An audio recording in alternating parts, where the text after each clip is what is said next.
Allow the children it's okay. It's okay. Off your mind. It's okay. Off your mind. Chai! Now wow, people wey suppose talk truth to power don't off mic. And if we talk, now 500,000 they go summer us, call them hate speech. But fear not, my ego don't come. Ingo torchlight every corner, nooks and cranny of all these bad people where they spoil our country.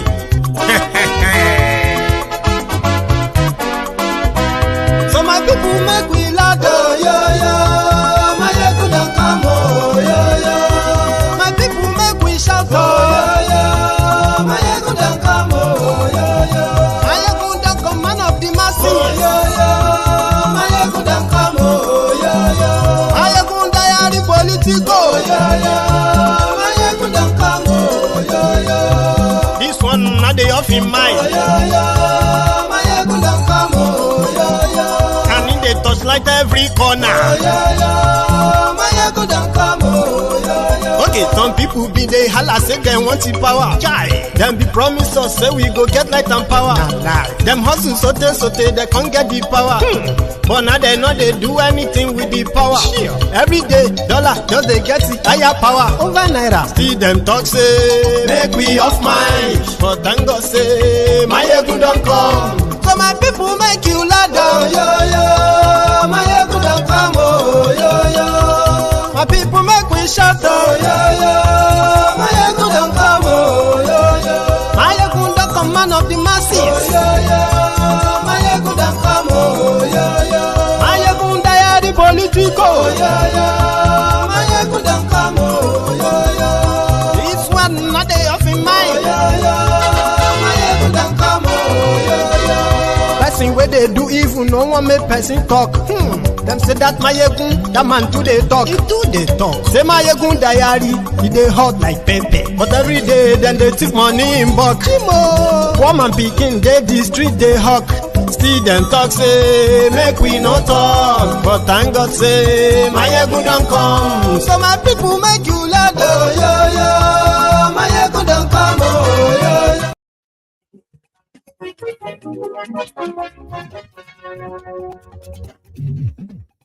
Hello there. Mayegun la wa mo, la mo to do.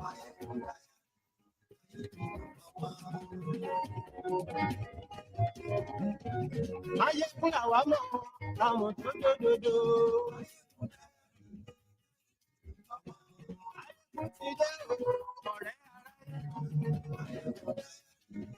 Good morning to you again. Good afternoon to you and good evening to you from wherever you are joining us this moment.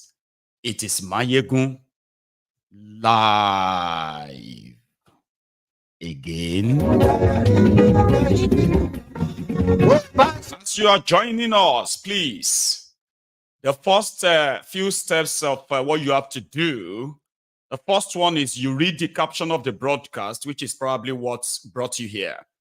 Then go beyond that and read the description of this video, which is going to probably be about 3 hours. Then share it. By clicking on share, you can see a link that you can copy or you can share directly onto WhatsApp, Facebook, everywhere that you have your own media link. Now, just tell everybody that Mayegun today.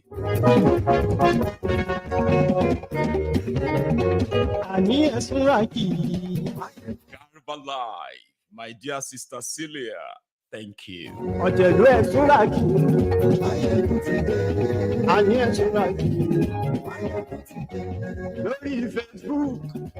As you are watching this broadcast live, the Nigeria presidency, Thiefnubu's regime, they are currently holding a meeting with the organized labor in Nigeria to possibly find a solution to this. However, there is already a report of intimidation, threats. The military, the soldiers have been mobilized to the venue from the report, which is just to intimidate them. Also, they are being threatened with if there is breakdown of law and order in Nigeria, they will be held responsible because their demand is impossible to fulfill. It is like, in fact, to some quarters, right? They are currently saying this strike is being sponsored by Peter Obi and Labour Party. But we all know that when that kind of play out, okay? Because Labour Party, surprisingly, they have come out to say the Labour leaders should listen to Thiefnubu and go back to the negotiation table because their demand with the current economic reality of Nigeria is impossible. But the same presidency of Thiefnubu are currently flying the kite that the workers who are demanding for this 494,000 naira minimum wage, they were not doing so because they love Nigeria. In fact, there is an already ongoing campaign to present them as the enemies of the people because their demand is going to destroy Nigeria. I just thought you should know. And these are just the preamble.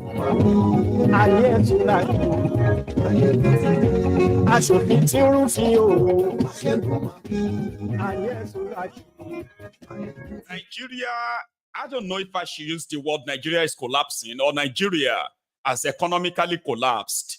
But some people love to want to keep up the lie. And I'm talking about the lies that, don't worry, things are going to get better. We are, by the time the Kiniko comes together, everything is going to be fine. You see, give me a circle.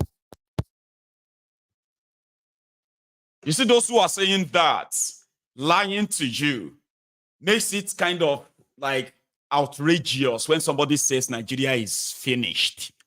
Because it's like an outright write-off. But it is true. Economically, these guys have finished Nigeria. For your own information.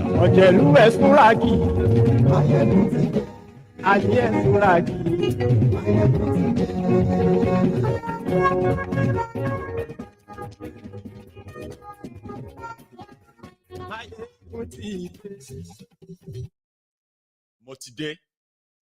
So, one circle. I think there's something I need to quickly put on. Just give me 1 or 2 seconds, more than 2 seconds, okay? I'm so sorry. I didn't grasp that. I mean, I didn't really grasp that before I get fully into this. Just 2 seconds. In the time of poverty like this, the economic principle of Yusuf is what everybody should apply in his own lives.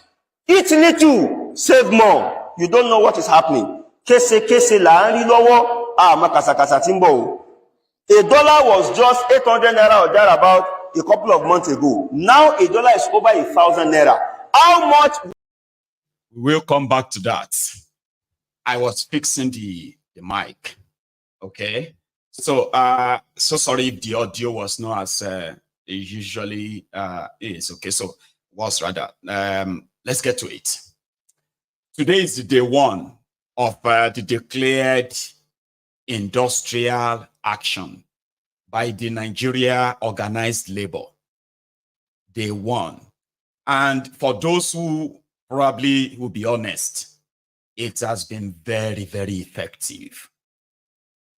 However, voices are beginning to rise, okay, in defense of Thiefnubu's government by trying to blame the workers whose demand is the reflection of the hyperinflation that Nigerians are currently facing. The cost of living is out of this world, okay?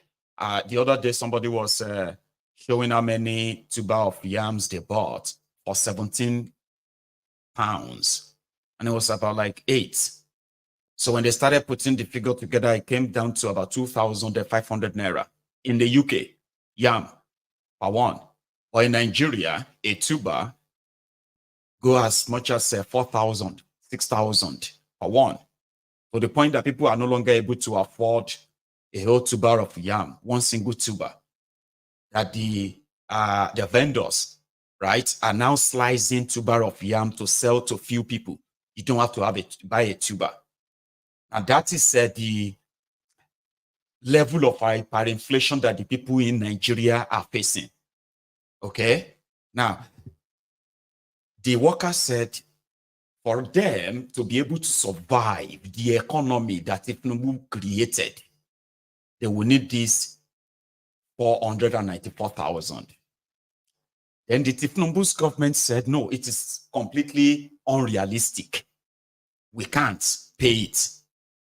And there's no point in promising it. Okay? Meanwhile, before now, they've had several meetings. In the last 1 year alone, they've had several meetings. They've been lied to again and again, right? However, this time around, it seems they've run out of all other options. Okay? So, since they are not intending to actually pay that, they can't pay it. A lot of people are already agreeing with them.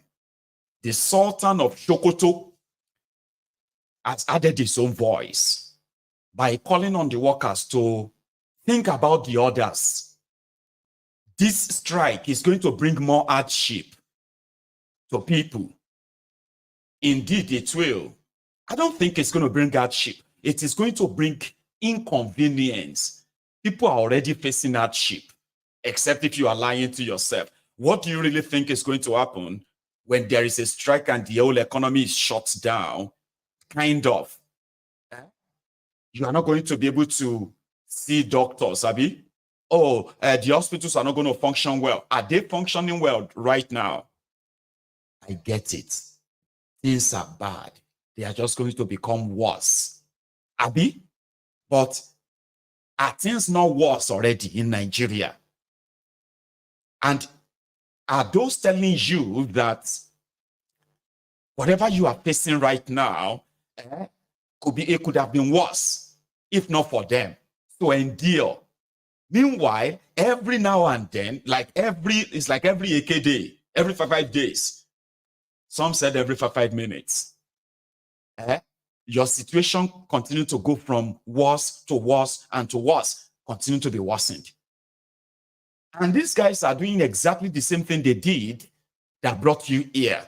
So anyway, they were able to sort of like bully the NLC and TUC to some extent. At a point, they even moved, that was under Bukwari and partially under this criminal, Thiefnubu. They moved to partition them by creating splinter groups in ASU, remember? Just to break them. They have no intention of paying any money. And even if they promise you, they won't pay it. The economy is in shambles. So those who are asking, like this is just my own view now, when the workers asking Thiefnubu to look into their welfare, and Thiefnubu's crew are saying, we can't, we are looking into other people's welfare. They are talking about the rest of you, that the government is not paying what, they are not paying you salary. But they are claiming that because of you, they can't pay their workers. Okay? So, for those who, okay, let's put it this way. The NLC, which somehow are adamant that if they are not paid, definitely the strike continues, right? The Thiefnubu's government, who has no intention of paying it, are this kind of a logjam. So the next thing is to get them blackmailed, as usual, because they care about 200 million, forgetting the fact that the 14 million workers in Nigeria, they are actually parts, and their families, they are those who make the chunk of that 200 million, if all of us want to be serious. And as so far so good, Thiefnubu's government has made life worsened for those 2 million through this 14 million. Okay? So somebody said, if Thiefnubu says they don't know how to do it and they can't pay, instead of asking the workers to accept whatever they are being offered, which is going to be the case at the end of the day, sure you get, it's going to be the case. So, but instead of that, why don't you ask Thiefnubu to resign? Okay? Because right now, it seems that, like I said, this industrial action seems to actually be real. And since they said it is indefinite, it simply means it is not warning. This one is not like a 2-day strike, 3 days. It can be called off tonight, and they may not call it off for the next 1 month. That is what indefinite means. Okay? So, the indefinite is that if 30,000 is too much to pay, I mean, look at this on the screen, okay? This is part of their own campaign to say, "Oh, we know they give up, right?" So we demand a living wage. More money in the hands of workers would boost the economy because it goes to the market, which is true. But money in the hands of politicians are buried in the soak-away pit. So when you go to the right, when you look at the right of the screen or your screen, so you will see oil-producing countries. This is what they calculated as the minimum wage in oil-producing countries in Africa. In Gabon, it is, if you convert it to Nigerian naira, in Gabon, it is 376,500 naira minimum wage. Equatorial Guinea pays 323,878 naira. If you convert their money, minimum wage. Libya pays, even Libya with almost no government, so minimum wage in Libya is put at 313,000 naira, 440 naira every month. Algeria is over 200,000. Egypt is nearly 200,000. Ivory Coast is 188,000. Over. Chad, even Chad is over 150,000. Cameroon is over 100,000 a month. Congo is over 90,000. Angola is over 58,000. Ghana is over 38,000, right? If you convert it to Nigerian naira, Nigeria pays 30,000. And Sudan pays 7,500. And this is, if you now use the exchange rate of 1,483 naira exchange rates in Nigeria to convert the minimum wage, the country that depends more on importation of a majority of what they consume in that country, means when you get paid in that naira, by the time you go to the shop and they tell you, right, the mudu or small mudu of rice is now 5,000 naira. And the last time you check, it was just about 1,000 naira. Now it has now skyrocketed by 500%. Yet you are only still being paid that peanuts. So today, let me give you catch up. Today, being day one, earlier this afternoon, I managed to show some updates where airports, seaports, land borders, all these places, including businesses, government institutions, I mean like government buildings and all that, were all forced to shut down. Water supply to the National Assembly of Nigeria has been cut off, including electricity supply to major government institutions in Nigeria were cut off. Today, I don't know if they've restored them, but the national grid of Nigeria was also shut down. Those who were traveling, especially those of you whose Japa day was today. God, why today? Imagine you wait on the plan all your Japa, and today was supposed to be the day you are leaving. And when you go to the airport, everywhere shuts. You go think in a village people happy. Well, that is part of the inconvenience. And people like you are those who are going to complain. What is wrong with NLC? Because some of you, in Nigeria, even if people are actually like falling down and dying on the road, it's not really your business. If they sell a liter of petrol for 5,000 naira per liter, you will only say, hey, where are we going in this country? You can afford it, and you are not concerned. Affordability is not your problem. And when it comes to security, yeah, you do have your own private security. So to some extent, right, it is also not your problem. So when people complain about little things, you are not really bothered until maybe that your easy life is by any means given any discomfort. Oh, I'm supposed to fly to Abuja 7 a.m. Airpeace has cancelled the flight. They have postponed the flight to 9 a.m. Now it is at 12 noon. And Airpeace is still not doing anything. They said it is because of strike. Can you imagine all this NLC nonsense? They will not go and fight government for other things. They will just be shutting down things. Typical Nigerian. If it is not affecting me, maybe it is not happening. And sometimes you just need to come to reality of the country you are. I mean, sometimes I'm talking to some of you who are well-to-do right now. Oh, I was supposed to fly out of Nigeria. I'm supposed to return back to US. Now they've disrupted all the flights. Now I'm going to miss my day of resumption at work.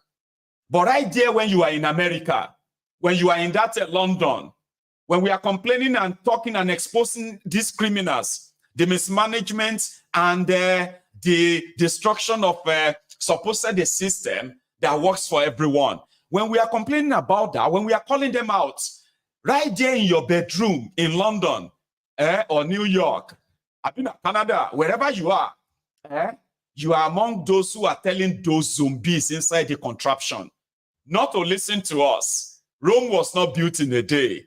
Don't listen to people like this. All of you will just sit abroad and you'll be complaining. You'll be talking. You want to put Nigeria in problem. But meanwhile, everything we are talking about, because they are not affecting you, they are possibly exaggerated. They are possibly because we don't like these guys who are in charge of Nigeria. So it's because we hate them. Now, a failing system has somehow entrapped you. Now you are angry. But you are still not angry at a system that brought this upon you. Lies upon lies, propaganda upon propaganda. Why Nigeria is falling apart. Now you are trapped in Nigeria. You can't fly back to America. You would have to call them in the office. In fact, you will now have to join Nigerians to pray that may God touch the heart of the rogues and they agree and reach agreement with the NLC. While you are waiting for them to agree, you can dissipate your energy and curse them and do this. But when we're talking about this whole mismanagement, because you were never affected, maybe they were just being exaggerated. So welcome to the party. My dad was supposed to have an operation because of this strike now. My dad cannot go for the surgery. Yes, you are angry right there in your house in America. If it was in America, this is not going to be the case. An emergency operation would never, you know what I mean? This is what we are talking about. Nobody is spared. I don't know how this strike is affecting any of you. But trust me, these are just the reality that you must come to. So that when we are now pointing out these rogues and their actions, you will team up, you will join hands, and possibly not only call them out, you will join hands in the day that they are actually going to be taken out. If you don't destroy these criminals, they will destroy many lives as they are doing. They will destroy more. Remember what I told you about those of you who have jobs, who have businesses and all of that, and then somehow you are still trying to stay afloat and put your head up. A lot of you are still going to lose your businesses. You're going to lose your investment. You are going to lose your jobs. Remember, it's not because I wish that for you. It is because these are going to be the consequences of the failed policies that these guys are pushing. There will be victims. The victims will not be any of them. It's going to be either myself and you. We are their awaiting victims. How long do you think I should keep telling you that? Anyway, for a simple break, they are not changing their mind. And we hope that they are not going to arrest the labor leaders if they disagree, since they have the soldiers right now outside the office where they are meeting. Also, there is a plan to actually start to clamp down on NLC members all over Nigeria that try to shut any business from opening from tomorrow. If they cannot reach any agreement tonight, then from tomorrow, all the NLC people that are going to come to your business areas, that are going to come to government offices, they are going to meet soldiers. And it is about to go down. The intimidation and the bullying, especially as well as the blackmailing, intimidation from those who are supposed to be the elder statesmen, that one is already ongoing. So their media houses in Nigeria, they are already receiving different visitors from Thiefnubu's camp that are going to try to tell all of you, what is all this nonsense NLC is asking for?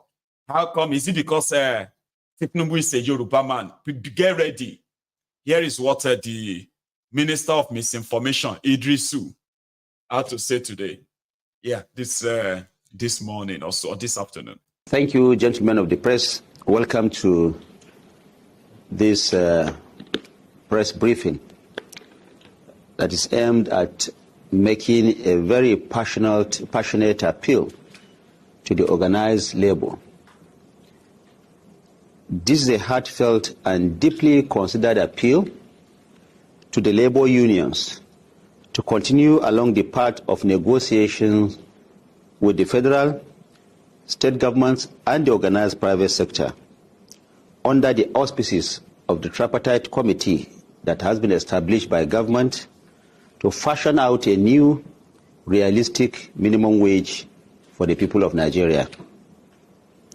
As government, we are desirous of a very peaceful outcome, and we will do everything to make this happen.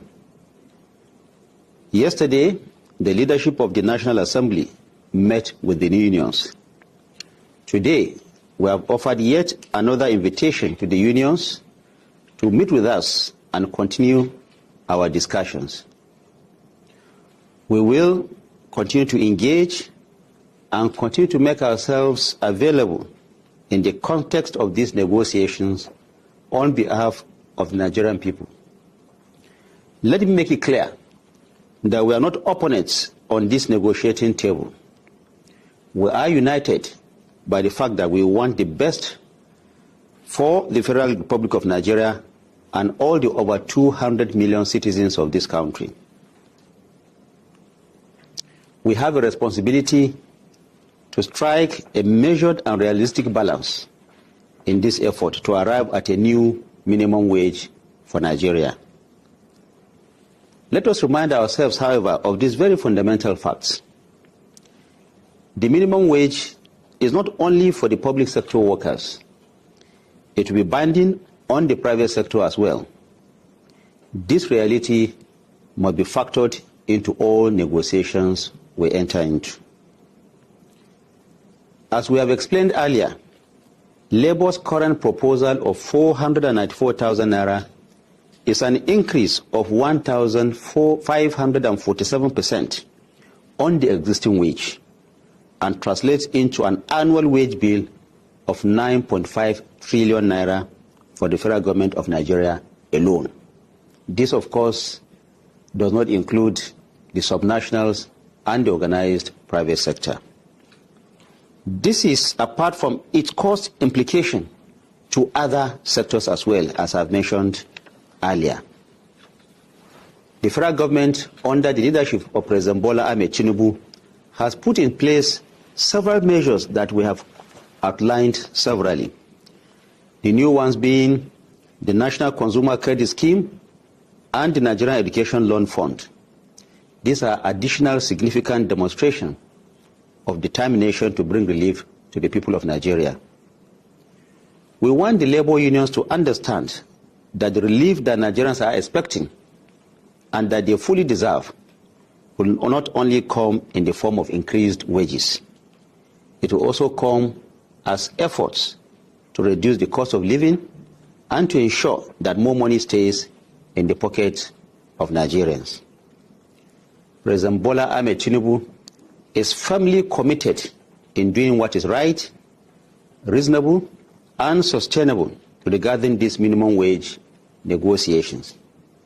We therefore make this passionate appeal once again to the labor unions to reciprocate this gesture in the interest of this nation. Thank you for listening. Thank you, gentlemen of the press. Welcome to Nuisance Lele. Nuisance Lele. I don't bow it, I don't pay the gentleman of the press. So, in a nutshell, they are not shifting. Take the 60,000 or resign and leave the government work. I don't know if you have started seeing the campaign. If you can't take the 60,000 Thiefnubu is offering, then maybe government work is not for you, then resign. Meanwhile, there is already a plan anyway to sack many of you. If you are a Nigerian worker for working for the federal government of Nigeria, look at me very well. The action is already ongoing. They will sack many of you soon. Okay?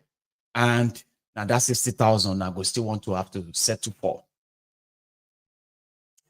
Now they might say, okay, let us make it 70,000. And then we are going to give you this, we are going to give you that, blah, blah, blah, blah, nonsense and all that. But I just tell all of you now, the situation done red.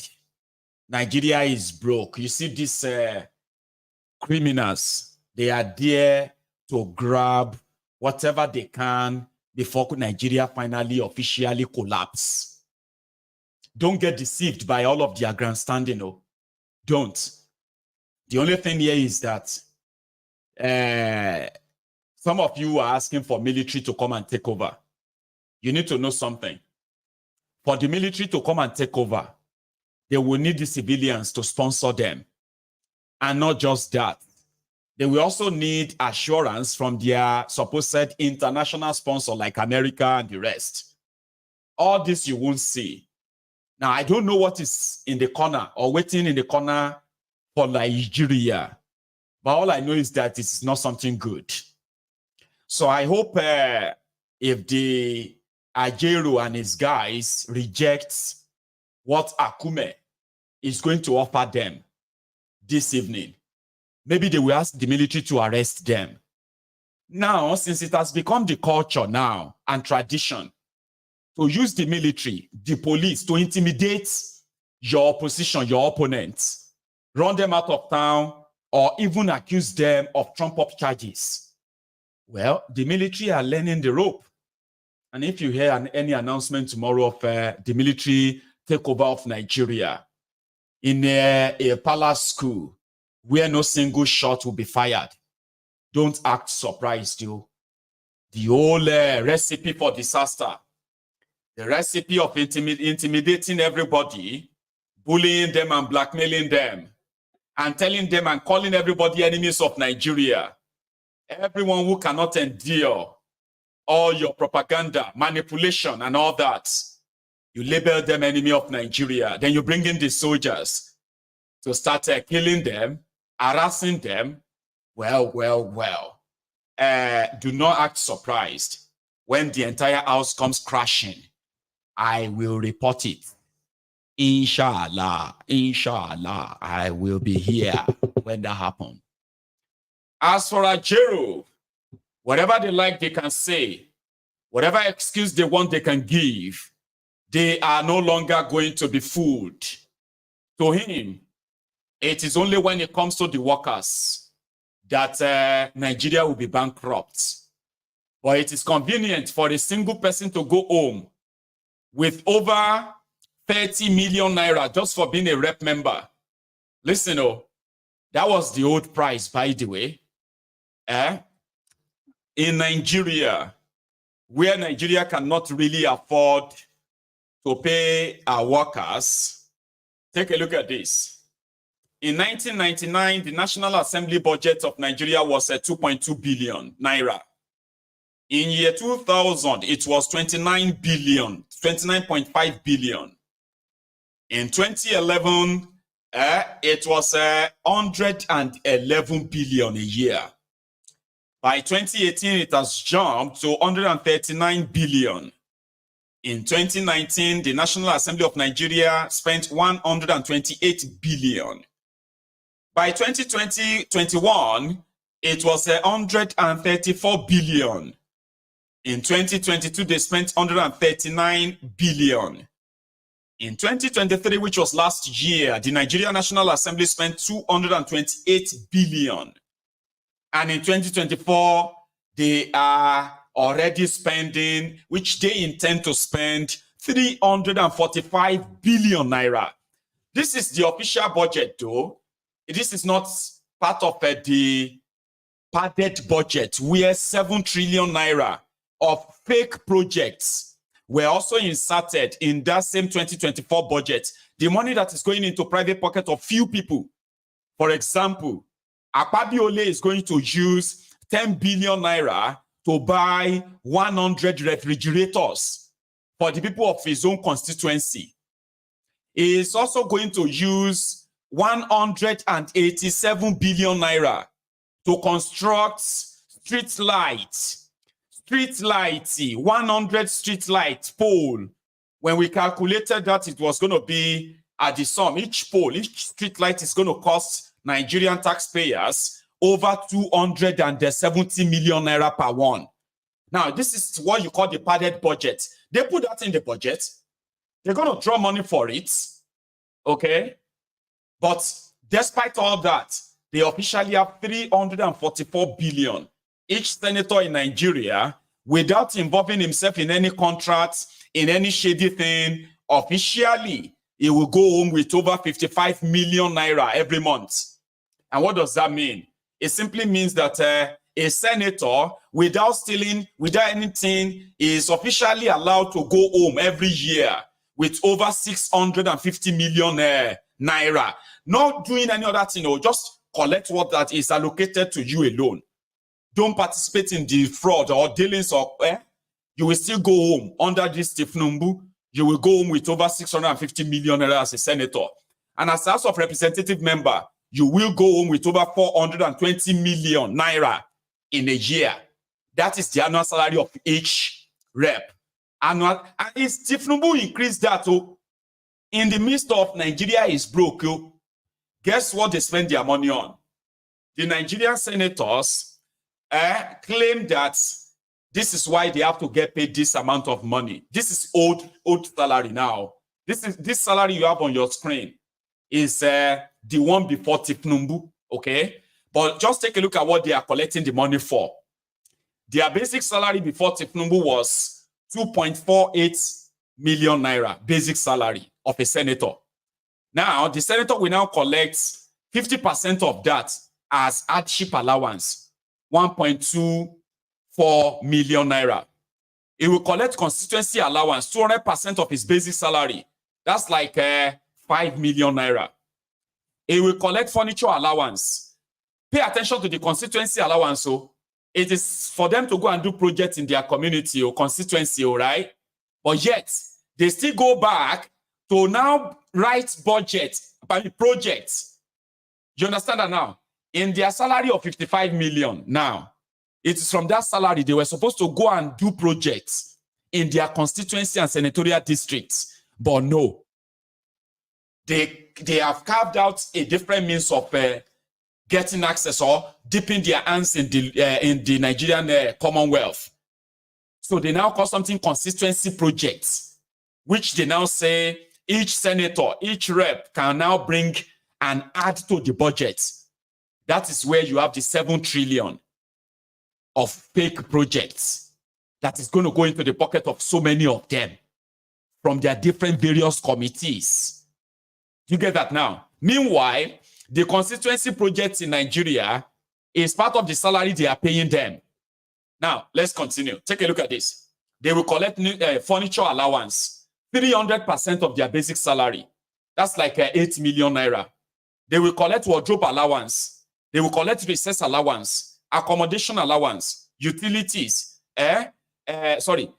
wardrobe 20%, recess allowance 20%, accommodation 30%, utility 30%, entertainment 30%, personal assistant 25%, vehicle maintenance 75%, leave allowance 10%, severance gratuity 100%, motor vehicle allowance 400%.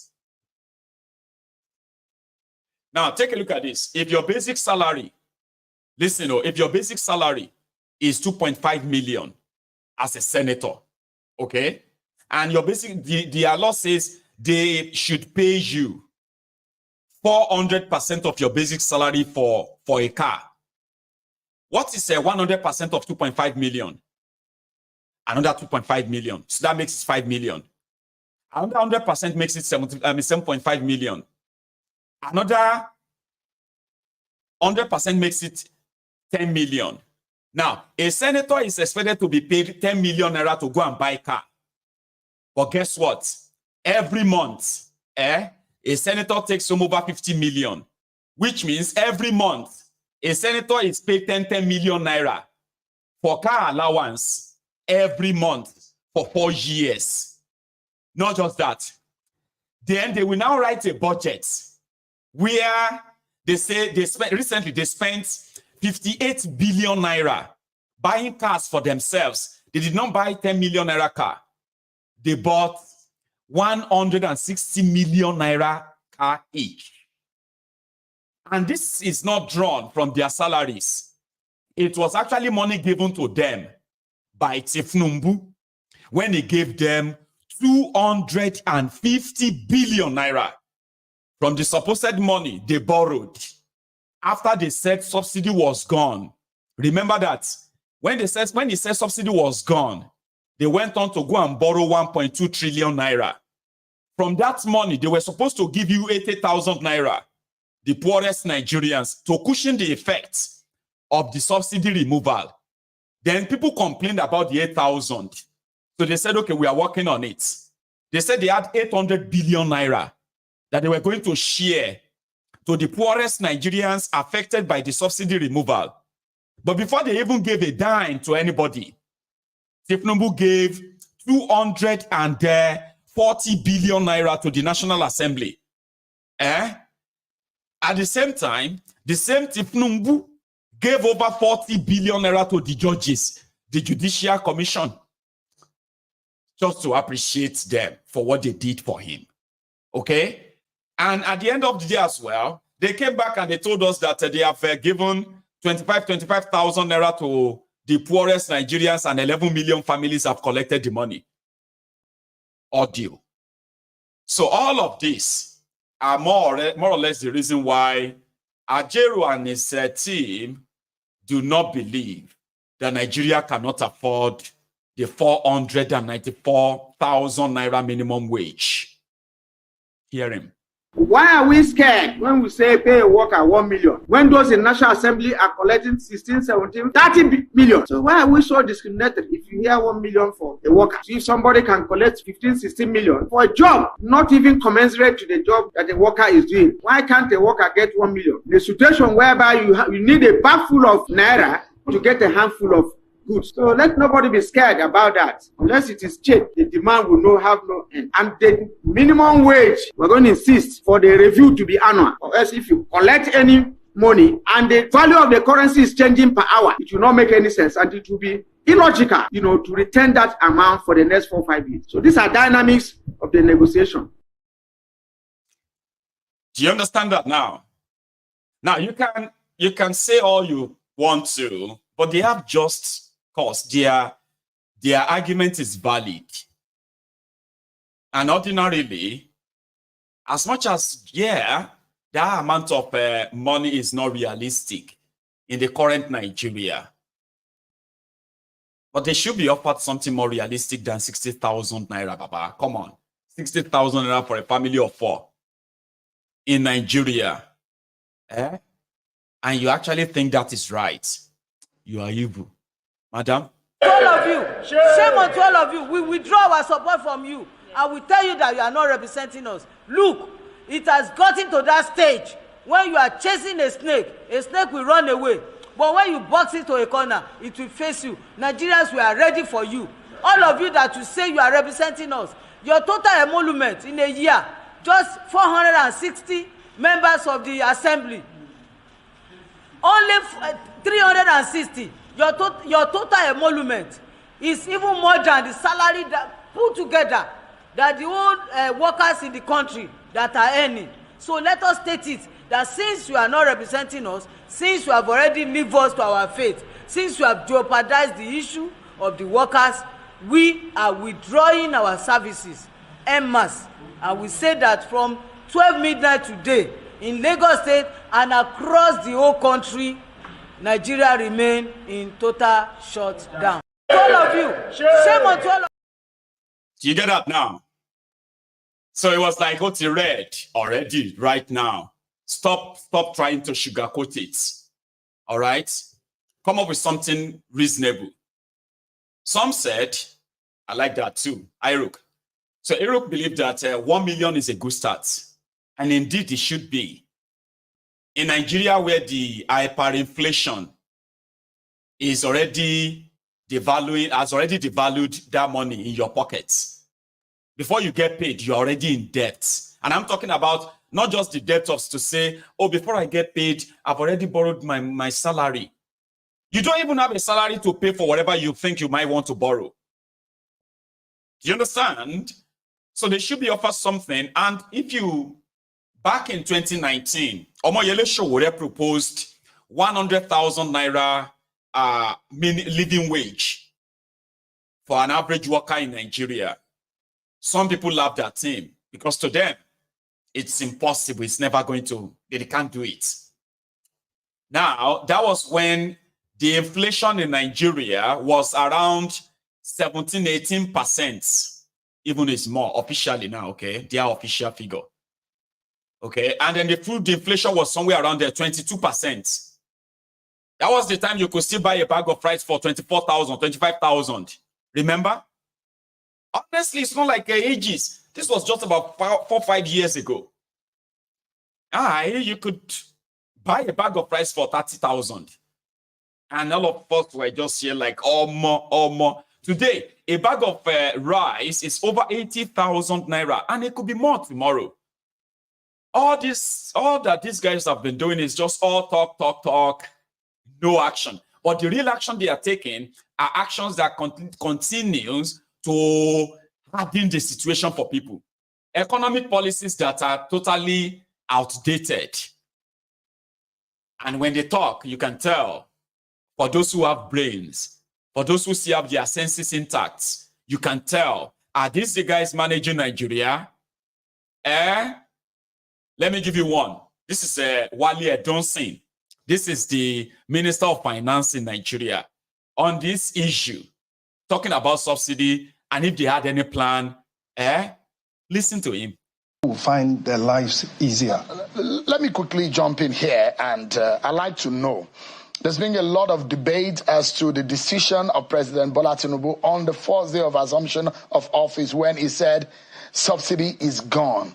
And if I may ask you, do you think, with the benefit of hindsight, that maybe this government could have had a more concrete strategies and plans for fuel subsidy removal before the announcement of the single policy that has jolted all what we have in this country, economy-wise, into a shock, and things that we have seen now, and it's now been so difficult to recover since the last 12 months? I think the fuel subsidy removal, which was the first major policy announcement of Mr. President, was necessary. It was overdue, and it had placed the country in a fiscally unmanageable situation. Today, although this is not what the average Nigerian sees, the revenue of government, when you look at my role basically as the government treasurer, as opposed to maybe the coordinator of the economy, we have totally revamped and renewed government revenue. The procedures that we use now mean that we are collecting virtually all that should be coming to government from various agencies, revenue earning departments, and parastatals. And that is increasing, and that includes major earnings in foreign exchange, which were not being had before. And so, as a result of what's been done on the revenue, the government is paying its way. Nigeria is no longer living on borrowed money. It's no longer living on drawing ways and means. When we have international debts, obligations to international companies or banks, like for instance, the shareholding in African Development Bank, the shareholding payments to the Islamic Development Bank, hundreds of millions of dollars, we have made them on time.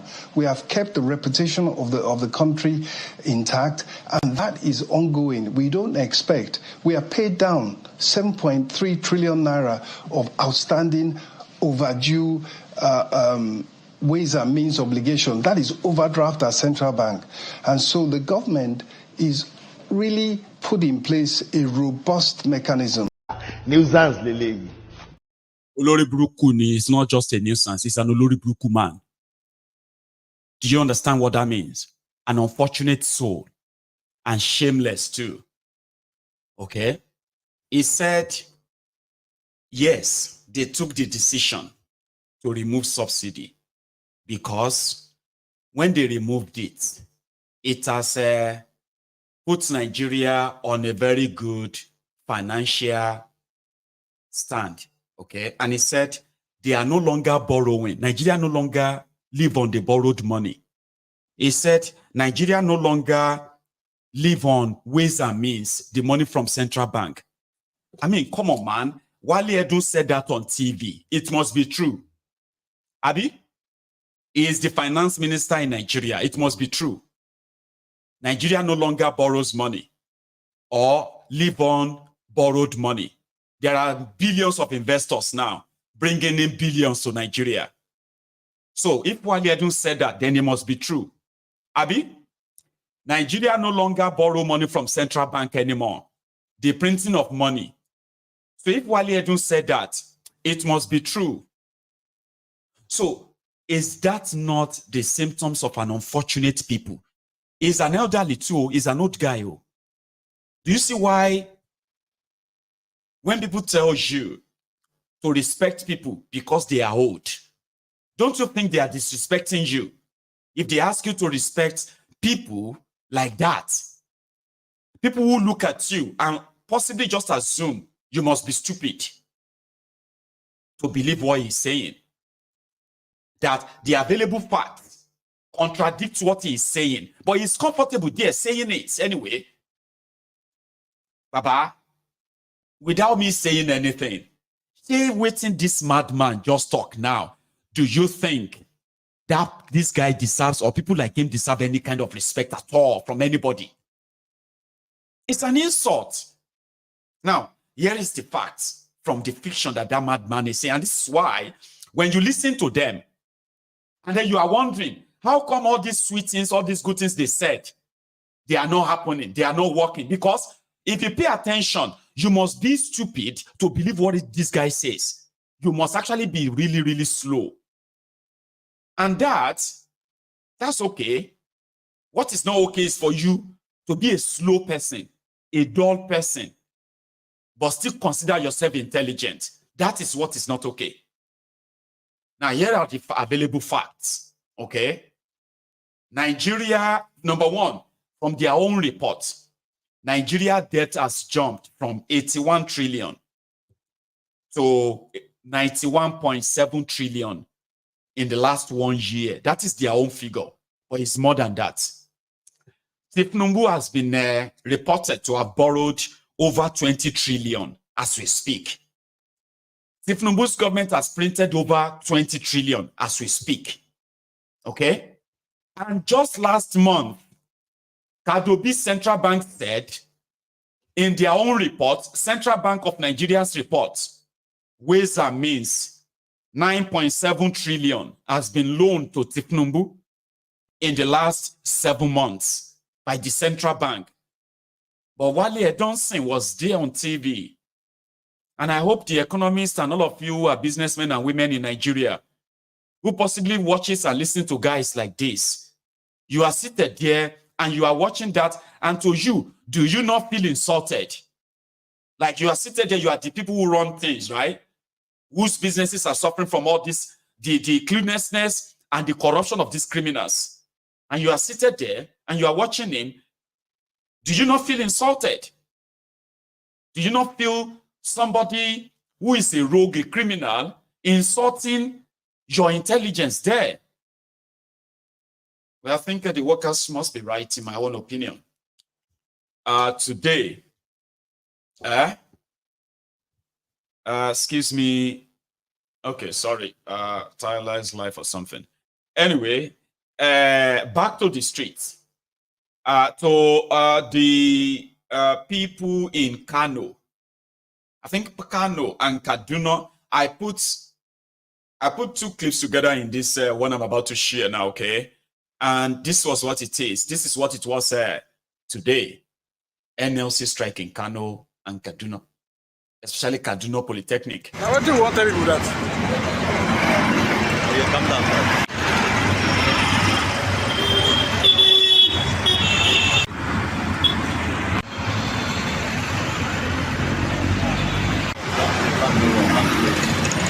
See this.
What do you want to do that? You come down first.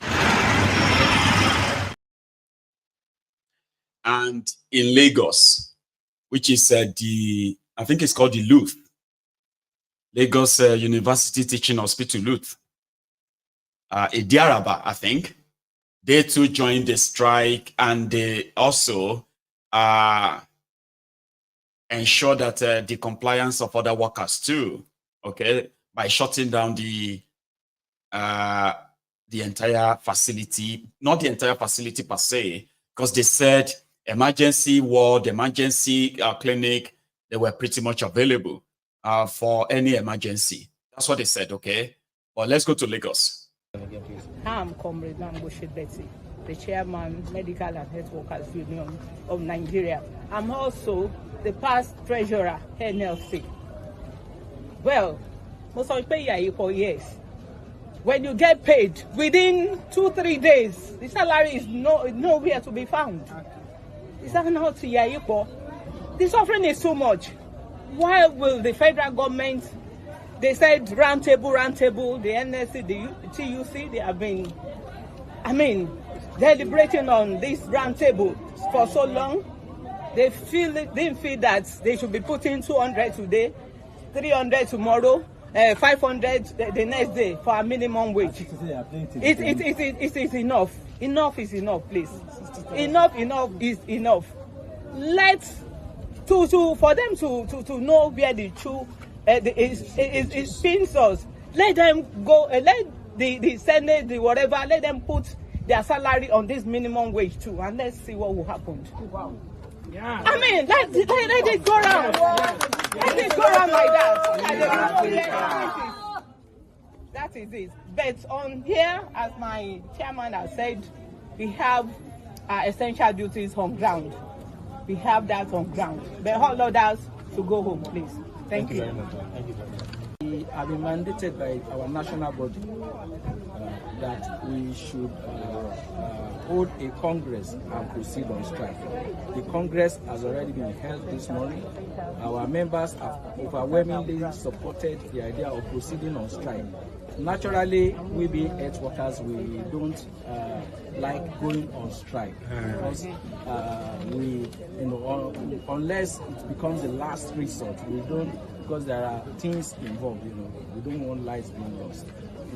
But at this juncture, we have no option but to follow the directive of our national body that we should proceed on strike. They are the ones that holds the certificate with which we assist. So if we fail to comply with their directive, they can as well dissolve what dissolve the union at this level.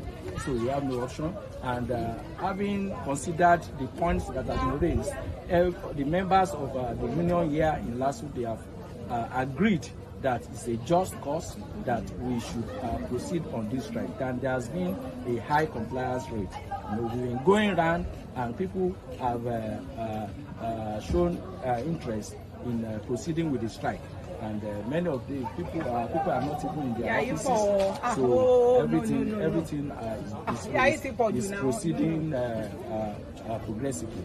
Now, because we are very sensitive people here, we have provided modalities to offer emergency services. They are on ground. So in some other institutions, because we are getting reports from across the country, there has been total shutdown in some health facilities. But because we are considerate here, and because we have a very good rapport with the management of this hospital, so we have decided to give that concession that there should be skeletal services provided in emergency, and so that the Lagos State populace can always have something to resort to when their health is being challenged. So we have our emergency units have been exempted from participating in the strike. So, and I think that's a good one as far as proceeding with this strike is concerned. Princess Balogun, you are asking if the man speaking is hungry. So do you really think Ebim Pawao is new Whiskey hit song? It is the hit song or the sing song of those who have jobs. I mean, they have jobs. They are not supposed to be suffering or hungry. But when you see majority of them, sometimes you probably will tell them, hey, like, are you sure you are still working? Are you sure you still have a job? We have a job. They've not just paid us, and they are not paying us well, You see person where they sell fish. Yeleja fish. Saying that she cannot cook fish for her own children because of waiting fish they talk. They say, waiting fish they talk. Say this one. So you don't know waiting fish they talk. Hey, do you understand what fish is saying right now in the market? Skinny fish in saw. That is the situation you have it. What people are now saying now is that no be waiting you they sell, you they chop. Sometimes you just have to look away. And that's the situation. Or else, you have to eat your business, eat your profits, eat your capital, and at the end of the day, you have nothing to show for it. I mean, you have no business anymore. So yeah, if you see workers who look like they have job, but they look so, that is why those who are asking them to collect 60,000, thinking they love Nigeria, they don't want chaos. Wala mashele. Last, AB will push everybody to do what you actually would never imagine. It's just a matter of, I told you, it's a matter of time. We will get there. The difference between here and there is the T. And some people said the T. The genius said the T is time. So which means the difference between here and there is time.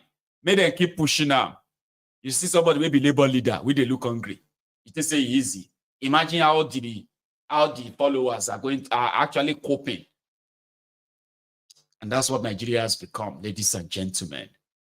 So to this electricity workers, this is them joining the same. Watch.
And we are saying no vehemently. We are building a coastal road at the cost of $10 billion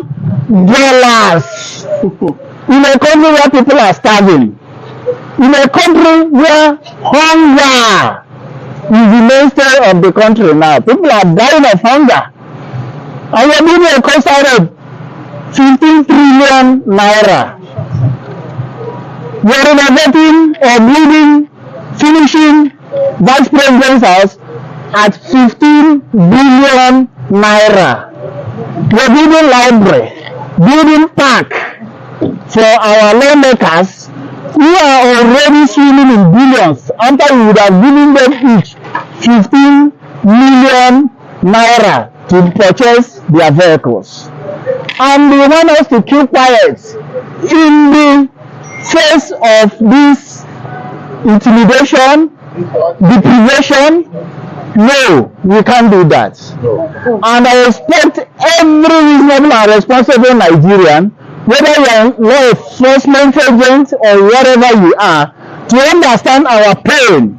Our pain is that this country is not moving. And if we continue like this and keep quiet, they will kill us and go to the moon and live. Because they are gathering enough money that can take them to the moon, not even to out of the country. They have enough money to do that. So we won't allow that.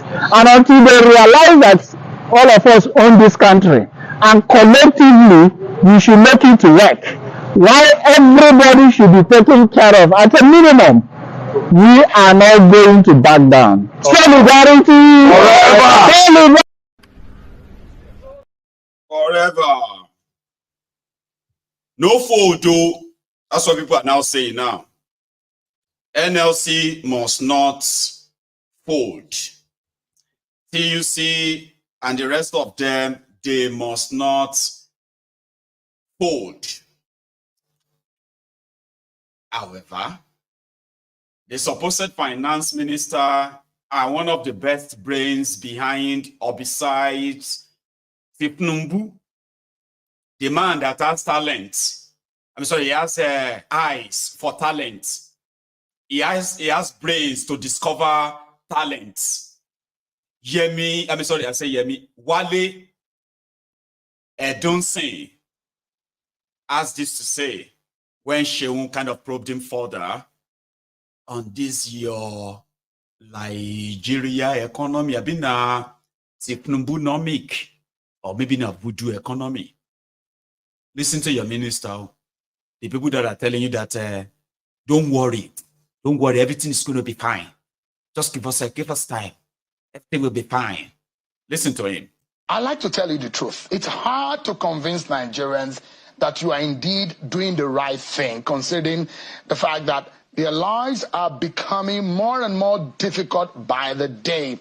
What would you say to the average person who is seeing a dramatic decline in his or her purchasing power since this government took over 1 year ago? I would say that what we can look forward to in the weeks and even the months to come is an improvement in the situation. We can expect that food prices will come down, food availability will increase. That is the commitment and that is the focus of government. We particularly have, and I, as in my role as a coordinating minister, have a group that's looking at, under the presidential panel on social investment programs. Not only have we put in place a very robust and transparent system for paying people directly under the existing program, we are also now sitting together and looking at food availability and nutrition. And that involves not just, obviously, the Minister for Health and Social, Coordinating Minister for Social Welfare, Budget, and others. So we have a group that sits every week and focuses on providing additional food under these particular circumstances. If I may follow up on some of the things that you have mentioned there, one thing that is scary now is this food inflation and skyrocketing price of commodities and price of food. And it's also concerning that it will continue to force Nigerians to reconsider a lot of things about how they live their lives and the quality of their lives. You are being told that they should tighten their belt in an already harsh economic condition. Are we facing a food security problem, Minister? The food security problem is a worldwide phenomenon. 30% of the world's population, to a greater or lesser extent, is food insecure. We have our own situation in Nigeria, which we are focusing on. And I think the issue here is that these areas that are critical to Nigerians, provision of food and provision of cheaper transport, and so on, and creation of jobs, those are being focused on. As I said, special funding and intervention for agriculture. And in terms of the growth, when you look at the investment in infrastructure, what I would call the jump starting of a massive infrastructure program, that is the way to creation of jobs and a multiplier effect on the economy to get the economy going again. And it is a rarity as you are trying to fight inflation to get the economy growing. But that is what is happening.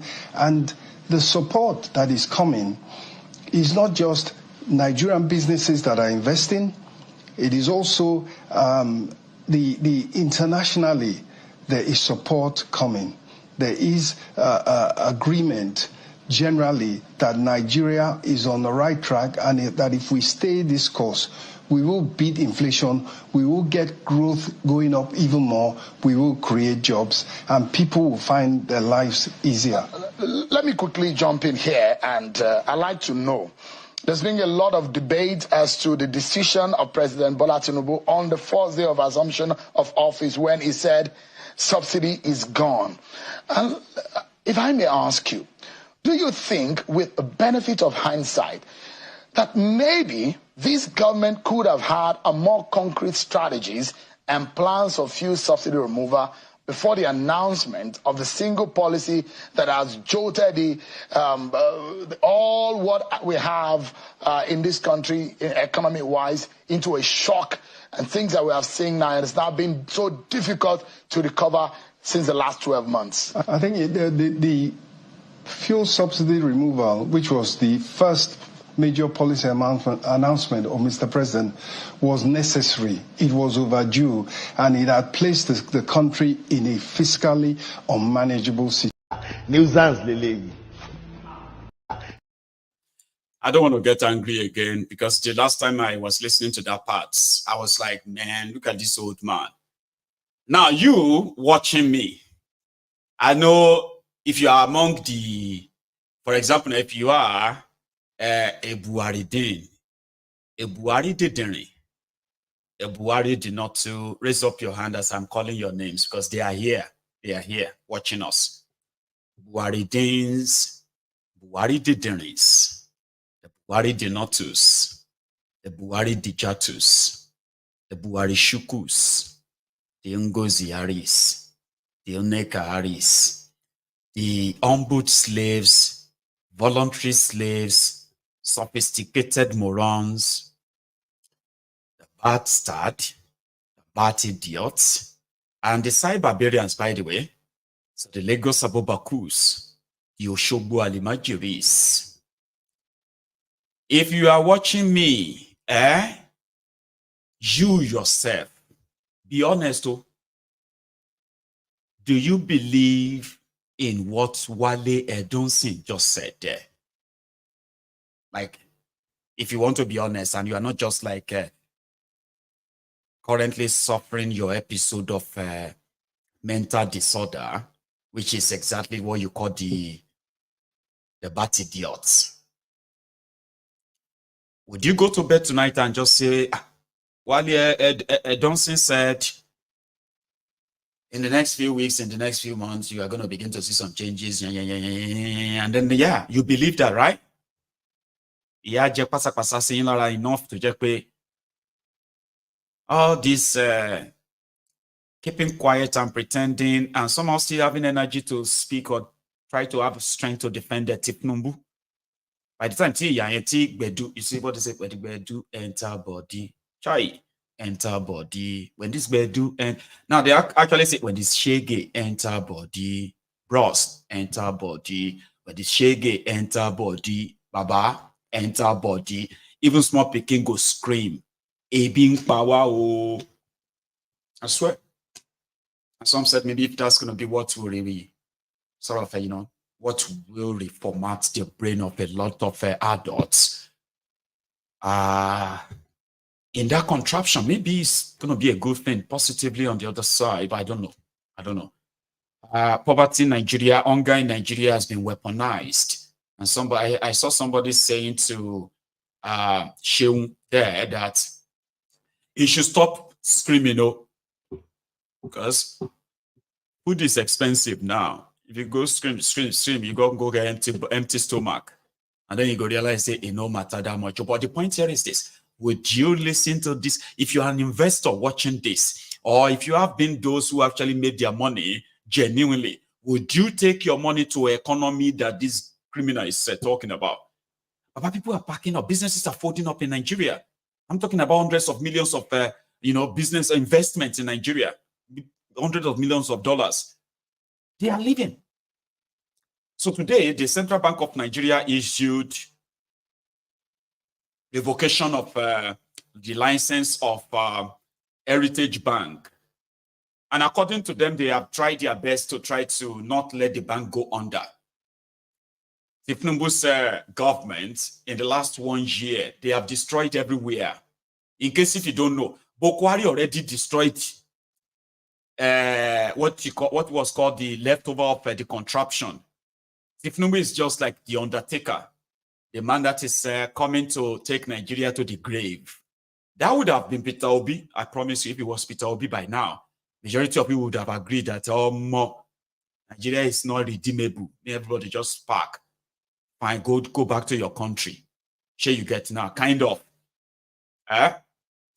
So Thiefnubu and his gang, they've made monetary policies that will further put Nigeria businesses at risk, including the banking sector.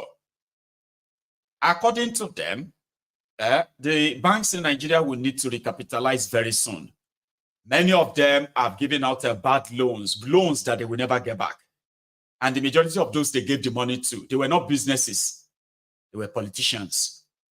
Okay? That makes it very difficult. So Heritage Bank have lost it. Over 500 billion naira bad loan. The loans they couldn't get back. That's what the central bank said. Now, they've taken over the bank. Because Nigeria is in such a very bad place right now, they could not find a new buyer, a new investor that is going to buy the debt, buy the bank, and the workers, all of you, staff of a Heritage Bank, so that you can keep your jobs. Now you are all going to lose your jobs. So with this, I don't know, maybe some of you've seen this coming. You saw it coming. I'm saying that here in the UK, right, even if your bank is in distress, then the government that is coming in to take over that business, they would have to sort you out too. But in Nigeria, you know that all of you staff of Heritage Bank, you are going to be the ones to bear the brunt. Very soon, I'm going to start seeing protests, placards. The sacked former staff of Heritage Bank, they have not paid our money. They did not pay us all the thing they said they will pay us, because that's going to happen soon. Okay? Among others who have lost their jobs because their businesses are folding up, banks and bankers too, you better begin to actually look for an alternative jobs, right? All of you will soon become the collateral damage of the monetary policies of Thiefnubu, a policies that is disguised as a means of cleansing the banking sector in Nigeria, but it is not. It is to take it over, as well as get as many of them as as owners of some of those banks. They are troubled. They are distressed. At the end of the day, majority of you are going to be the victims, though. Yeah, you're going to lose your job. You're going to lose your pension. You're going to lose every other thing that you were supposed to get for working for a bank. And the part of your life that you've possibly used for their service, right? 5 years, 10 years, 6 years, 4 years, all of that will now have to go to nothing. Or maybe you will live with an experience, though. Maybe you will live with an experience. But yes, that has been made. The announcement was made today. Heritage Bank is no more. Then what happened to the people said? What happened to the depositors' money? Well, there is no real clarity. So the depositors' money would have to be you having to go to the, what is the name of these people they appointed? There is an agency that Kadobi appointed to oversee the liquidation of the bank and the bank assets. Okay, so you would have to go to the Nigerian Deposit Insurance Corporation, NDIC. All right, they will be the one to answer all your questions. If you have money at the Heritage Bank, or if you are a staff of Heritage Bank, all your questions should go to them, not to me. You already know that anyway, so I'm just trying to tell the rest of the world. Now, going forward, I want to, this wahala of new old national anthem. I love what this veteran actor had to say. Kind of funny, but is that actually the problems of Nigeria as we speak? Priority. Nigerians are not the priority of these criminals, but they want to tell the labor, the workers, right, the labor leaders, the organized labor, that Nigerians are their priority. That is why they can't pay them the minimum wage. But you and I know that you are not their priority. At least Thiefnubu came out and he said the new old national anthem, Nigeria we hail thee, is priority. Bringing it back was his priority. And indeed, is now brought that back through the back door. So this veteran had this to say, is that your problem in Nigeria? Of course, it is the priority of the rogues and the criminals. You are not their priority. National anthem, I got one palliative. Hey. National anthem, I got one palliative. Niger, na cruise. Nigeria, na better cruise. If you are not in Nigeria, I pity you. You are missing a lot. How many do we count that you are missing? Many of them. Because in Nigeria, from one news to another, Ishinanka, Ibananka, or baby, it's never stopping. All you need is a mobile data and to be active in social media. The small national anthem, where would they manage? You reach your turn, you change them. Why? I repeat, national anthem, I go on a palliative. National anthem, I go on a palliative. Just listen to the sweet old one. Arise, O compatriot, Nigeria's Kolobe. From this national anthem, Izu, read out that new national anthem for me. Nigeria, we hail thee, our own dear native land. Just imagine. This is what is called misplacement of priority. Change of national anthem. What has it got to do with increasing a bag of rice, a liter of fuel, a bag of gari, a tuber of yam? All those things whose prices have increased. What has it got to do with all of them? What has the change of national anthem got to do with the rise of cup of gari? What are the Popoabo? The price has risen. The poor masses are no longer getting apple as usual. What of yam? Tuber of yam. You know, you knew what it was when it was like this. Now it is still the same thing. The price has gone up. So what can we say can make us happy in all the changes? People are dying. Many are starving.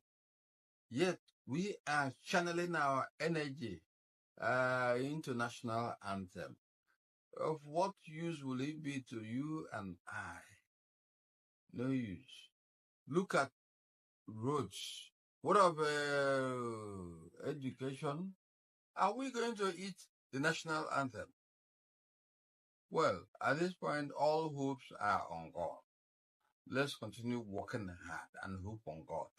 No wonder the previous national anthem ended with, "So help me God." Because we need God in everything we do, all our lives. We need God. I urge you all Nigerians to keep on hoping on God. Only God can save us in this trying situation. No. Is getting old. Should I say is now old? Aye. When you look at all these veterans now, and then you remember their contribution to our childhood, and then you look at them now, they are old. You're like, oh my God, they're so old. Anyway, what's that? It's called Egwetagu or something, or Egwetagu. I don't know his name, but I kind of know him with some of his slangs. Some of his slangs in movies. Talking about the national anthem. And then the reactions that have been following it. Somebody said the national anthem is set to help Nigerians to understand our situation now, to understand our problem now. So it speaks to us about our problem. I'll leave that person and listen to somebody else who's another. It's a good example of not be all old people. They craze like you have them in Nigeria now.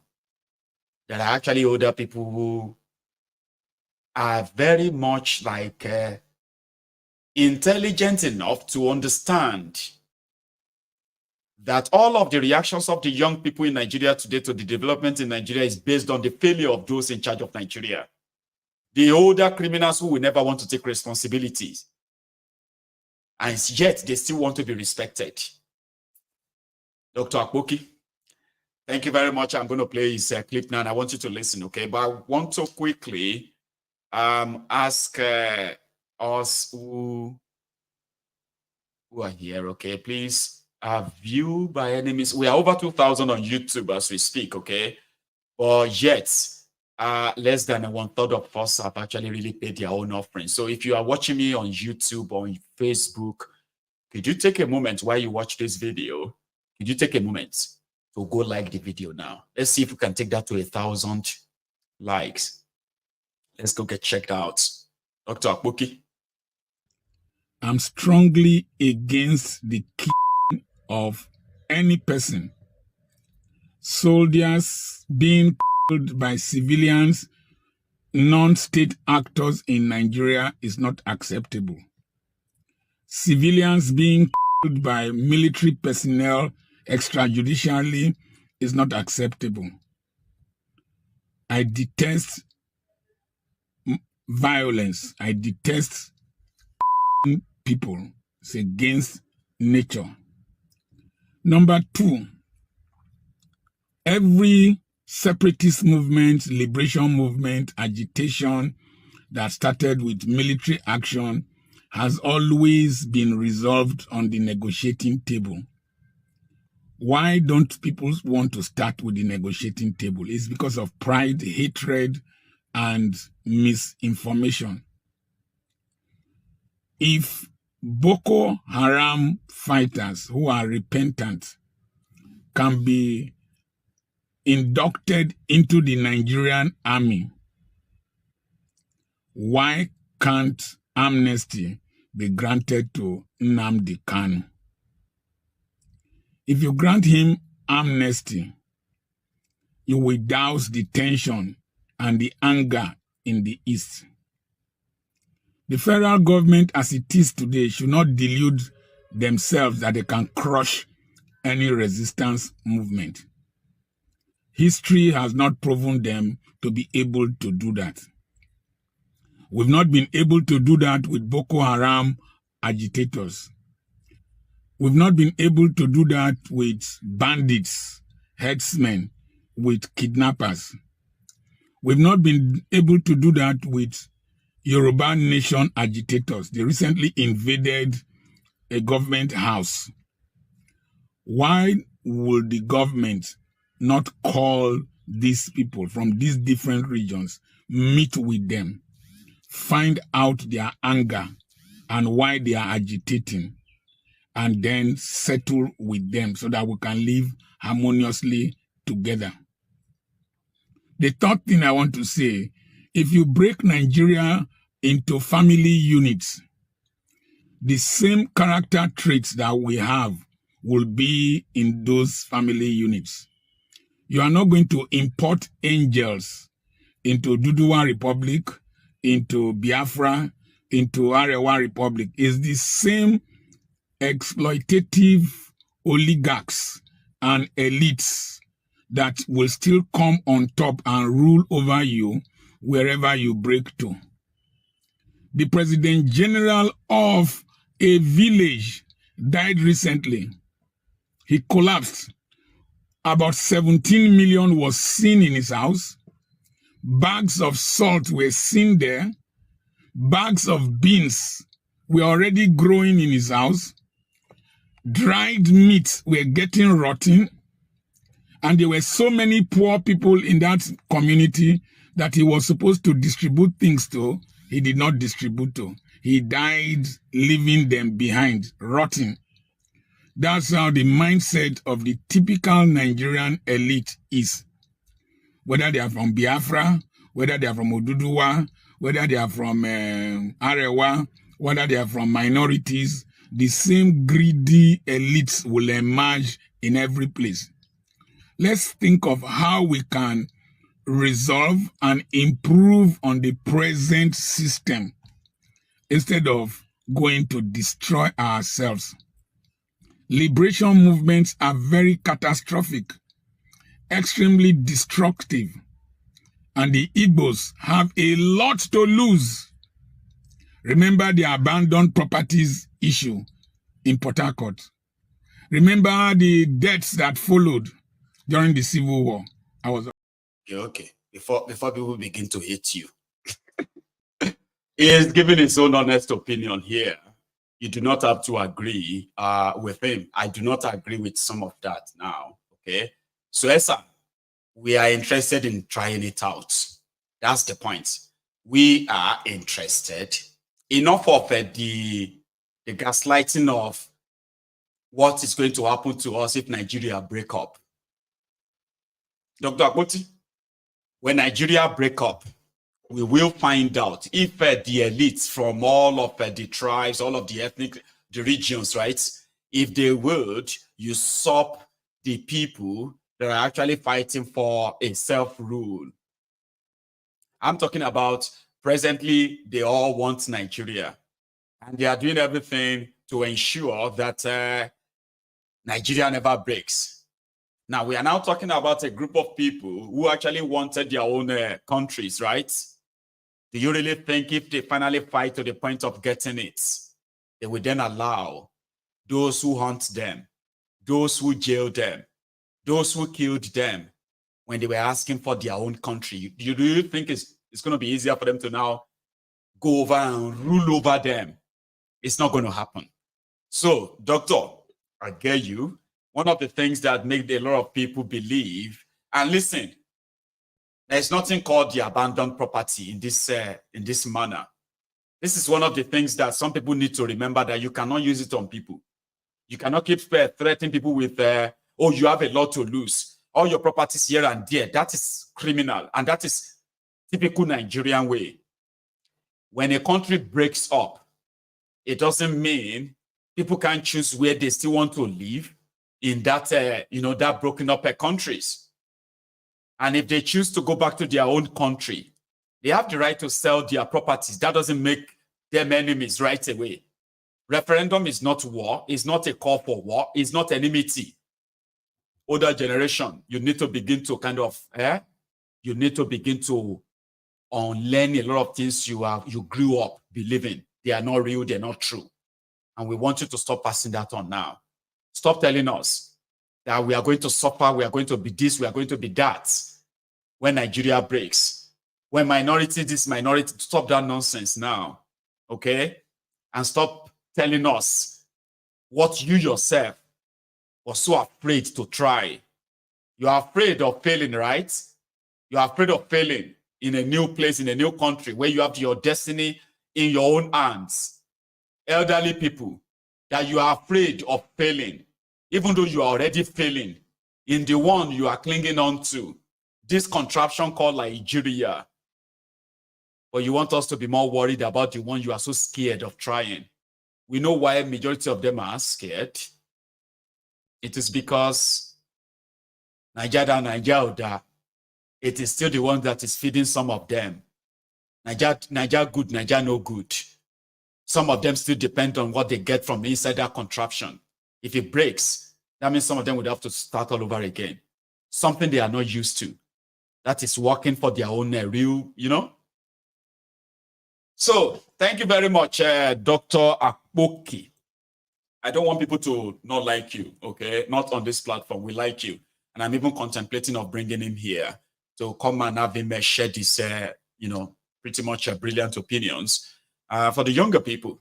And if you see my video, sir, don't ever talk like that anymore, okay? Don't ever use that your very respected voice, okay, to promote this one Nigeria this way. Promote your one Nigeria. Doctor, don't ever try to rubbish the agitation for self-rule, because they are the consequences of a failed system. A lot of us don't want to help you save Nigeria anymore. If there's anything to save in Nigeria, is to actually encourage all of the ethnic nationalities, the tribes, to come together and say and discuss if they still want to be part of this contraption or not. Enough of all this gaslighting, man. Enough. Now, a little bit away from government now. You see where we kind of do try to not want to blame the criminals in Nigeria alone. There are criminals. Sometimes we do say, not sometimes, we actually agree that the criminals in Nigeria and criminally minded people running or ruining Nigeria, they are mostly the reflection of the people they are leading to. An average Nigerian is so criminally minded that sometimes when they, most times when they do all of their criminal acts and then illegality, they actually don't consider them as illegality. They just feel like, but is that the same thing like people where they steal billion, kind of. And that's why it is easier for them. Oh, excuse me, that's a rule. So that's why it's easier for them to easily, right, vote and support the criminals. They will defend them too. Take a look at this. Not all of it is about government. When they don't do it, we say they are not doing it. But when they finally did it, and then you have vandals. I mean, what do you call this? Somewhere in there, they said the second Niger bridge, the ones that is yet to be completed. But it is presented as if to say it's completed and it is working. But can you believe that some people who are not mad will go onto that bridge in that Onitsha, Anambra, and they will go onto this bridge and remove the manhole, remove the bridge joiner, and then we probably would still want to blame government. I wish they find this guy. This is evil. Watch this. Okay, call this thing for me. Hold this thing. Just hold them. Igbo, ask him konye chiyazel. You see my face. Thank you. Ne ya akita ne this thing. Zero this thing. Igbo akita abo. Na here new bridge alolofo. This is new bridge alolofo. Onwelo onye obuna gwala ebe a na abani ama nwa accident. Ife ndi bega anu nwa doba. Amalo monde ayon condemn. Mano mmadu na bi ebupu. Ife adobalo. This thing, you know how much they say this thing. You go sell them for iron condemn. Sure. They don't first carry this one. Come to this side. Iwalu speed na abiana bani. Bogadam tire gada no deba make ye nine. So you open na bogote na bridge. Na elu na onum poga bridge. Emalo people go nka, they don't go sell them. As they ship this one now, they won't carry it now. Small time now, Fajelaya. So I'm not going this complaint. I don't know who I go complain this thing for. But this thing now is very dangerous. Wait. Before tomorrow, you know go see them. Now person they come carry them, go sell them. Is that good? No good. Thank you. Yeje kuya bu no nwe moto kwasala onwe ebe a na abani onya maka mo abugodu 4-way driver ikara aguma agwa dị ready kwale 1 week ika ma ngoma amalo me azen amalo me pensi enwete energy so ana ma afisi ye ni na afọ if obuna if government go see any person wey carry this thing na that person onye na-eme udi ife a ka na ajụ ọdị mma mata bie ile negodi ife a kịta moto ọbụna gbala ebe a na-abana isi ndị moto na-adị na-apịali onwe fe ebe a na-anyasị ejigo m anya na-ekata nka mpụtazi ọbụ na-ebulugo nka abịakwa bupute nka fado bio na akịta uche mmadụ pụọ na ya make government should come and do something about it too. If they go share am make they come share am ndị a dị very wicked alapụtata akpasisi ife igwe ife jikọ bridge ịtabazi ebe a na-abani fine ga-alụ. I think now all those iron condemn and iron condemn can they move far. But I know sure say Igbo person go just come carry this thing. You don't feel move them. Car, kegume. If you try a buffalo also. If I had the long man, oh, will you tell me is that Soludo is doing this one? It is Soludo that come out this road. It is governor of Anambra State that come out this one. Those you people are maybe. I don't come. Ijilundu mmadụ na-egwu egwu. Ife ọbụla ị ga na-eme, ọ na-eje ala na.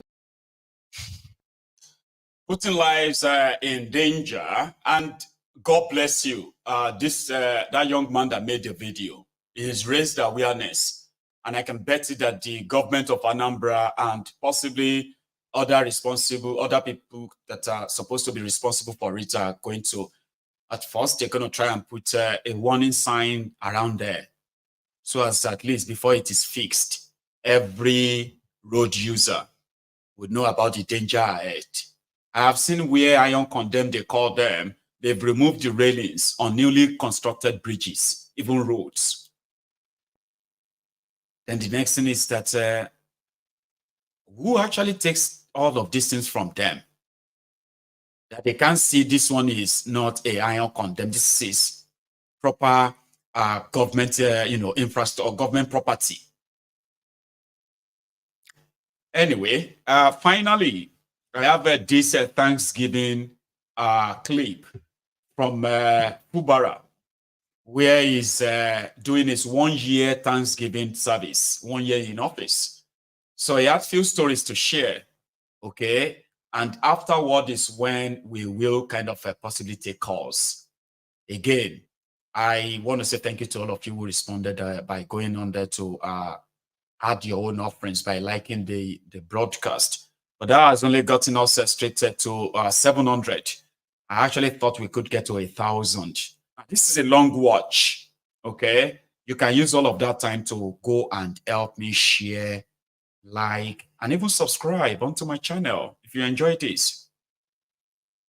Let's go to River State, where Fubara shares his 1 year experience and the last 3-month experience of him breaking free from the grip of Wirewike.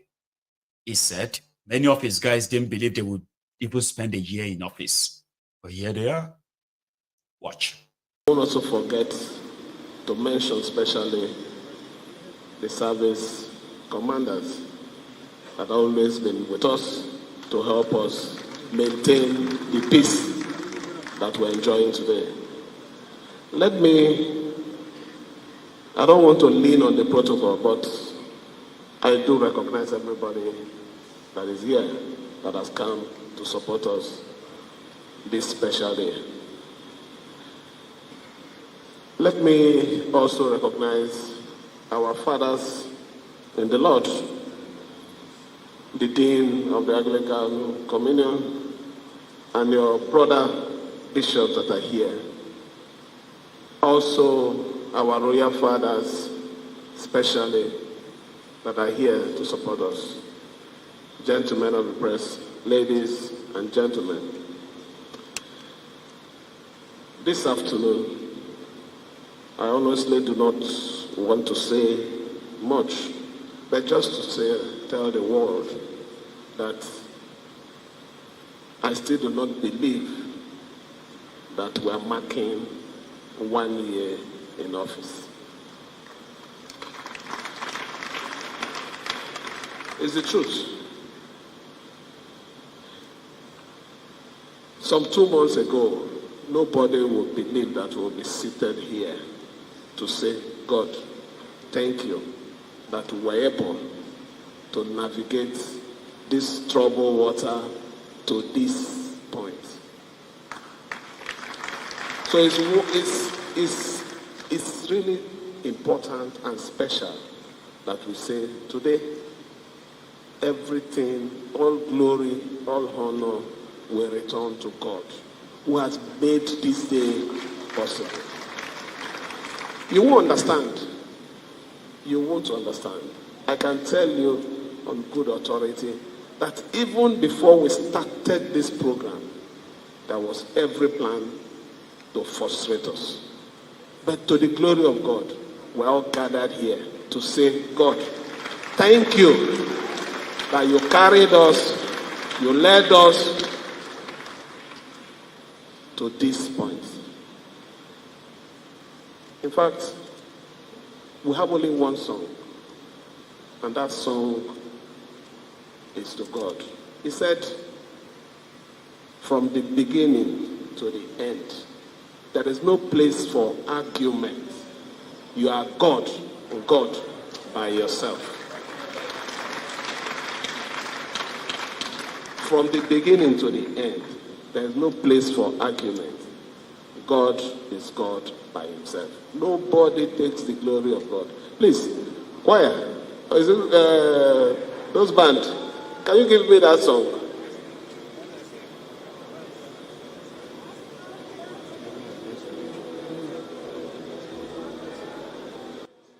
You are God. I said, if Ahmed Bola Tinubu fails, hold me responsible. You say? I say, if Tinubu fails, hold me responsible. Thank you. The job people are already angry that this is the worst government. We have just started. We must learn a lesson. This man! You're going to trust man. Man, Adam. Your eyes will see what your mouth cannot talk. I said. So that was a Pubara there, calling the name of God, God this, God that. And we all know that none of them actually believe in any God. When you see with a Wike's video next, he too will start calling God, God this, God that. And they always have people who kind of believe them that, oh, he's calling God. Anyway, let me put a hold to all of that. I've had my time, so it's going to be your turn. But first, I will go on a short break. It is just a break of transition. So if you really want to be part of this conversation tonight, then you should try and pick up your phone. The number to dial is right here on the screen. Use it. And when I get back, we will take calls. Alhamdulillah. Alhamdulillah. Alhamdulillah. Alhamdulillah. Alhamdulillah Rabbil Alamin. Alhamdulillah Rabbil Alamin.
Hello there.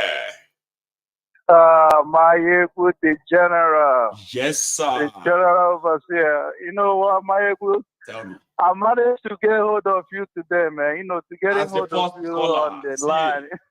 How are you today again? I know, I'm doing okay. Are you, sir? Well, I'm very well. I just delivered another 2 hours of the same bombshell. So I'm just now here to see where that takes us, please. I know, first of all, let me introduce myself. I think everybody know. This is AGK calling from Kansas City. That's AGK from Kansas City. Yeah. Baba, thank you so much for that. Yeah. Go on. Yeah, I was listening to your program from the beginning. You can see what's going on in that country. That country is just like, it's like anarchy country now. There is no government. There is no government. People, they're calling their leaders, man. They're just there to find what they can loot. There is no government of any kind. The whole country is under mess, under disarray. When you see the people that are going to strike, which is the labor, all they're asking is the money they can use to sustain themselves. They're not asking too much. You know, when you look at how the economy, you know what? These people, they call themselves leaders. These people, they cannot even go on with 4 million naira. No. What did they take those people for? Are they human beings like that? And those people are the ones that are doing the job. For them, come out to pay them 500. What they asked them was a little too small to compare my own suggestion. It's too small. Because that 500,000 won't sustain them for anything, depend on the life of the economy. With the way the economy is going, that too, 500,000 will now look like 50,000 soon. It won't do. It won't make it nowhere. And also, the last time I was trying to get involved about the soldiers that was killed in Aba. Right. You know, those things was staged. Those killings was done by the same government of people because they see how well this guy was in other states. So now figure out how they can find, because they always do that. When you try to kill, you can find out that those people stay the same people, either the DSS or the army people themselves. You will find out those people that don't those stuff is the same people on the either their political talk, the politician talks, or the DSS or the armies. Because that's the only people that can go over there to commit all this crime. To figure out, because why Abia State? Why only Abia State? Because there's actually no reason for it, you know. Yeah, other states was obeying their whatever, their Memorial Day or the Biafran Day without any problem. Why Abia State is the place that they know they're only the ones they're having the road was built? The governor that was doing the same thing they're supposed to do and show you the people what he can do under a couple of months. Why is Abia State getting the military? There's actually more to that, and they won't even carry out any investigation before they came out straight away and then blame it on IPOB, you know. They won't do any investigation. Just automatic, like that. When you look at how the military is, we are not in a war. Military, Eastern region what are you doing in there? So, you know something, right? The military, Nigerian army, Nigerian army foolishly, okay? They put it out and said, Nigerian soldiers on a peacekeeping mission in Abia State were shot and killed. They said, Abia State, they fight war. In which peacekeeping mission Nigerian army is doing in Abia State? I heard people asking them that. That is just you see, that's what they do. When they get all those people set up in the Eastern region, all they do there is just instruction, extorting money from people with no reason. Instead of them saying that Nigeria is the only place where you can see army in the same city where they have all innocent people walking around. They set up a sandbag, set up all kinds of military like in a war zone. Like a war zone. It's only in the Eastern region. Yes. They stock money day and night. Police come, they stock. Army come, they stock. Why all this stuff in the Eastern region? What is all this? And the worst part of it, the people that are calling themselves the leader in the Eastern region, they cannot ask questions. Why all this sandbag on the military, every checking point? Why all this checking point? Military, if you go to their barracks, there is no roof, there is no zinc. They don't stay in the barrack. Army doesn't have any barrack in Eastern region. Police doesn't have any police station. All those stuff they're supposed to look at and make sure the police, but make sure they are the people that are sending them out of this mission, and make sure they take care of their barracks and the police station where they're supposed to be, instead of being on the road. And number two, you play for. You see that guy that was talking about that, even though even though the country was divided, and we still have to have the same people in our countries. You know, that's the type of people that you will see that deceive a lot of some of their people that believe they are human. And they just believe it too. And I'm like, they should stop. They need to stop now. You cannot tell us. Why are you saying they this? don't know, right? They do not know that they are afraid to try it. Doesn't mean that we are afraid to. Okay, so they should just stop advising us about what is going to happen to us if Nigeria break. Because what are we getting, right? We have to try it. We don't have nothing to lose. We have nothing to lose because what are we getting now? All we have is our life. If Nigeria break up today, we have another life saved. Because where they are now, there is no living of any kind of human being in that country. The country is disgraced. Nigeria needs to be divided. And Nigeria needs to be break up and save life. Thank you, Mayogu, for taking my call. Thank you. I am happy that you made it tonight, Ejike. Thank you so much. Your voice came like that of a CA, and I kept I'm so glad you finally said it's Ejike. I said, all right. Bless you, brother. Thank you so much, sir. You have a good one, sir. Okay, bye. That's a good one. That's Ejike. And yeah, the line is open. It's going to be very busy, no doubt. There's a lot of people trying to get through. And if you manage to, please, make it snappy so that we can get as many people on as possible, okay? Yeah. Hello. Baba. Good evening, sir. Good evening to you. How are you doing? How are you and your family? Well, we thank God, though. Thanks for asking. And how are you?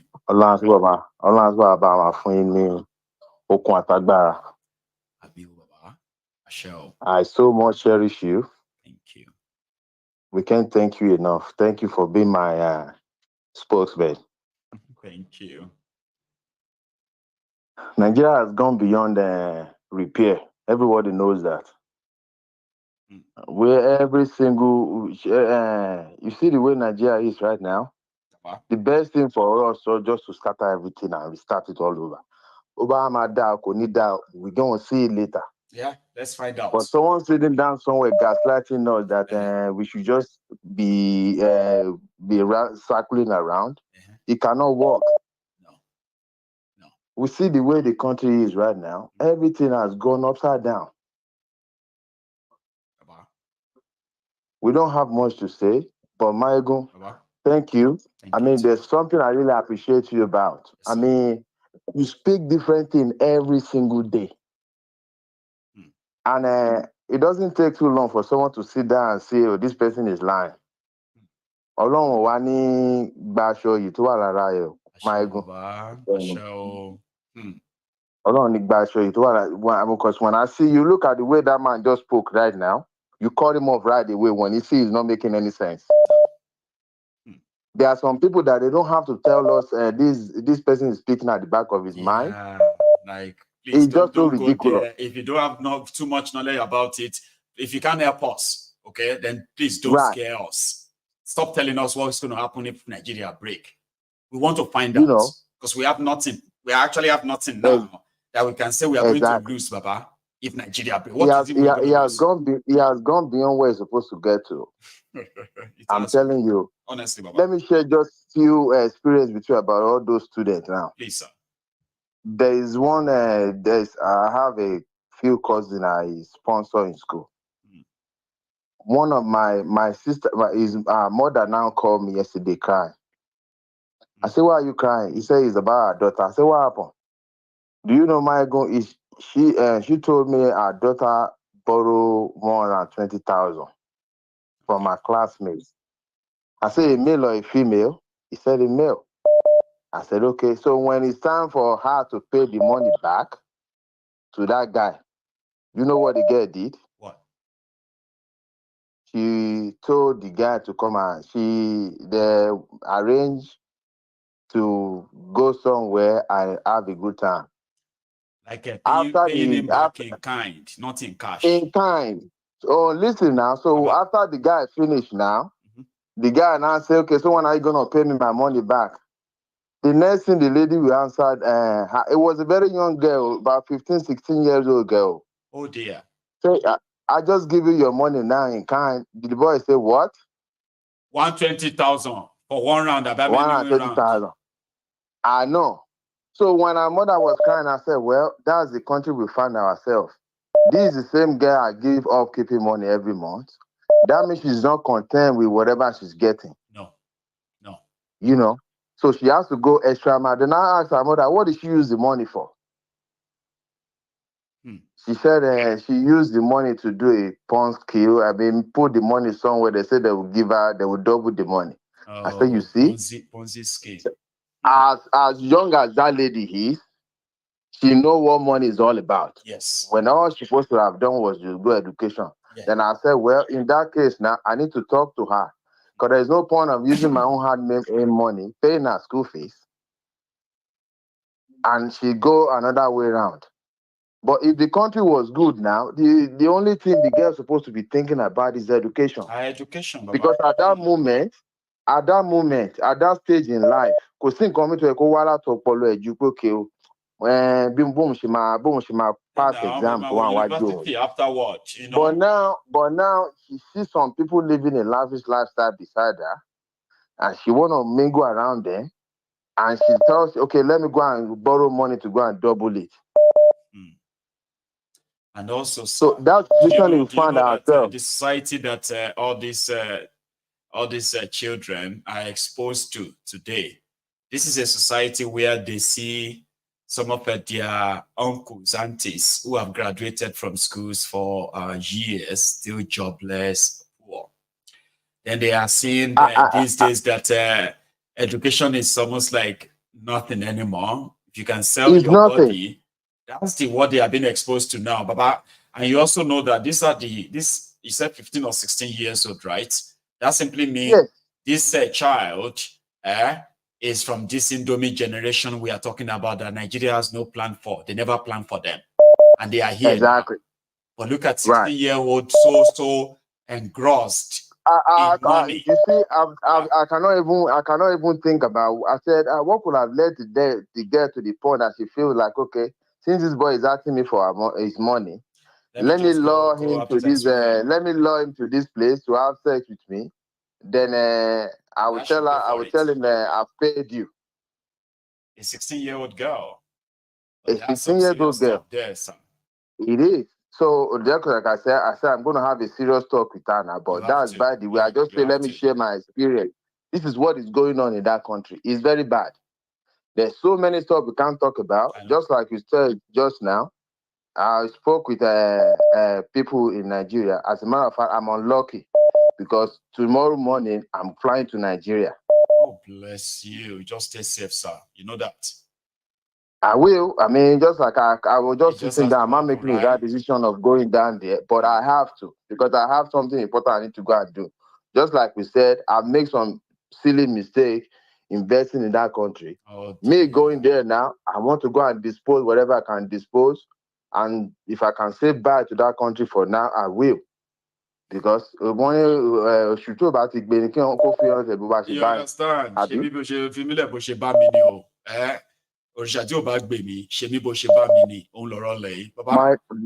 let me allow people to come in and thank you for your consistency. Thank you, sir. May Almighty Allah be with you and your family. Thank you. And to yours too as well. Okay, stay safe. It's so important I hear from you again when you're back or even when you're there. Oh yeah, I will keep in touch with you in Nigeria. God bless you.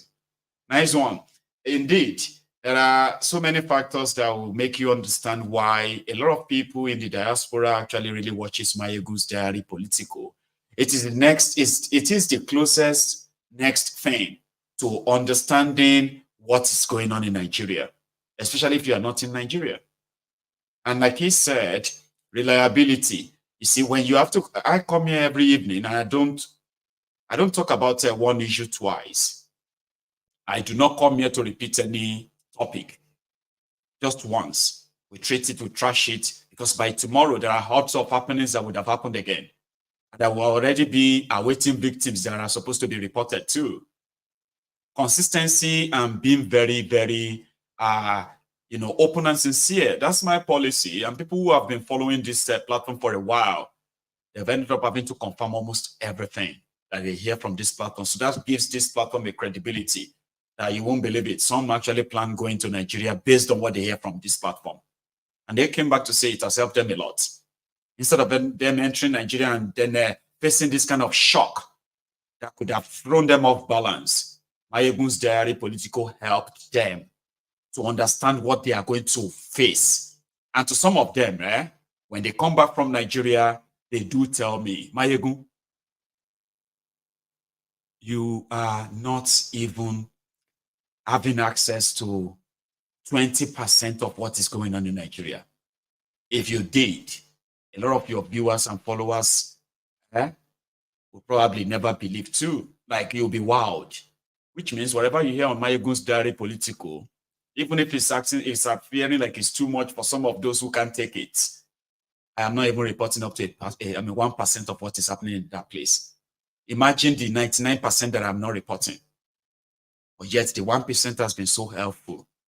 So and I'm glad it's also been impactful too. Here is a caller. Sorry for keeping you waiting, sir. Are you there? Good morning. Oh, it is mom. So, that's a good laugh. You laughing? Thank you. I didn't check my screen. I just took the call and I'm like, okay. Anyway, how are you this evening or this afternoon? I'm very well, thank you. How are you? Same old, same old.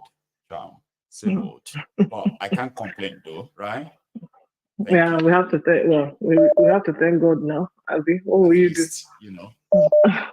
Let me, first of all, let me say, if what you're reporting is 1% of what is going on in Nigeria, and the people in Nigeria come across like they're not even aware of what is going on, then there's a problem, don't you think? I agree. And I think we all did agree too, right? Like, there is a problem. And it's a problem of their access to truthful and factual information. Absolutely, which they're not getting. And I think lies, propaganda, conspiracy theories, and all of that actually thrives. It's running around, you know. And like you said, I think we've all even established that there are many things wrong with the country outside of the politicians, the so-called elites who also benefit from this, the politicians as well, and our media, which is they're not very helpful at all. They call them complicity, or they call them brown envelope journalists, right? They're not really out there to put the truth out, or to even kind of like get the people all riled up, but not riled up for the wrong reasons, for the right reasons, because the government is not a government. The country is not being governed, right? So you need like those kind of people to do the job that you're doing, right? That 99% that is not being reported, they ought to be reported on a daily basis so that people will actually understand the scale of the problem that we have, right? Let me start off by not responding, but just saying to Dr. Akoki, who I love, you know, you can't tell if the Igbo. Should I leave this video on? Should I leave it on? Because very soon now, everybody who loves him here will begin to say, this man is here. It doesn't take time, you know that. We have attention span of this generation is very little. The ones who are behind us there, their own is even very short. So they can like you right now, and they will drag you the next minute. So I quickly stopped it. I don't want that for you. He's a good guy. Exactly, but I'm not going to stop listening to him because he's like, you know, but we always say everyone is entitled to an opinion. It might not be an opinion that you share. But I just want to say to him that don't tell us that we have a lot to lose, because we have a lot to lose. Therefore, we shouldn't fight for our own autonomy. Okay, I don't think that that's the reason why anybody who any Biafran will say, okay, they're not going to fight because, oh my goodness, I have such and such to lose. I think if you're given the choice of having your own country and losing whatever building or house or assets you think you have in another place, given the choice of having your own country, being able to determine your own fate and the future of your life, your future of yourself and your children and those who will come after you, I think we will take that choice over any property. I would take it without even thinking twice. Without thinking twice about it, be given the chance to choose the people who are going to lead me, to chart a new path for myself, my people, the generations that will come after me, to be in control of our own resources and our own destiny, so to speak. I think any Biafran, any Oduduwa, anybody who really wants an autonomous, any sensible person will take it. You know, any sensible person will take it. So please, with all due respect, it cannot be about assets and properties and things like that. No. Now, the issue of the what they call it, the strike that is going on, right? My problem with all of this is, yes, it is good that they're all coming out to fight for something that truly they should be fighting for. But there's a point that you make throughout what you talked about, is that the leaders we have today, or the ruiners that we have today, are a reflection of the society. Because they're a reflection of that society, we cannot depend on the likes of the head of the NLC to continue to push forward. At some point, he will be compromised, because we are all compromisable, right? And then the question is going to be, when they decide, because they will, I don't trust NLC. I've never trusted NLC since the time of Oshomole being, what they call it, Labour NLC president. And I have never trusted them, because it was always, if you paid attention, for a short time, they will put themselves out there. Before you know it, they will go back. It was consistent. They always did it, just like clockwork. So my expectation here is that this person who is here, currently the NLC president, is going to do the same thing. Now, my question to every other person is, when he does it because he will, when he decides not to go forward with this strike because he will, right? What are you going to do? Are you going to carry on fighting for what you know is right? Or are you going to say, you know what, okay, we've talked with the government, we've negotiated this and that and the other. We're not going to go forward with the strike. What are you going to do? Because you and I know. That's a big one. Because but you and I know that this government is not prepared to shell out that amount of money, because it is only in the care of its citizens that it has now realized that it will go bankrupt. But when it was time for them to share their own, in fact, when you were reading all of the things, they said the constituency allowance, which allows them to go and do things with their constituency, which they never do. Hardship allowance, this allowance, only allowance.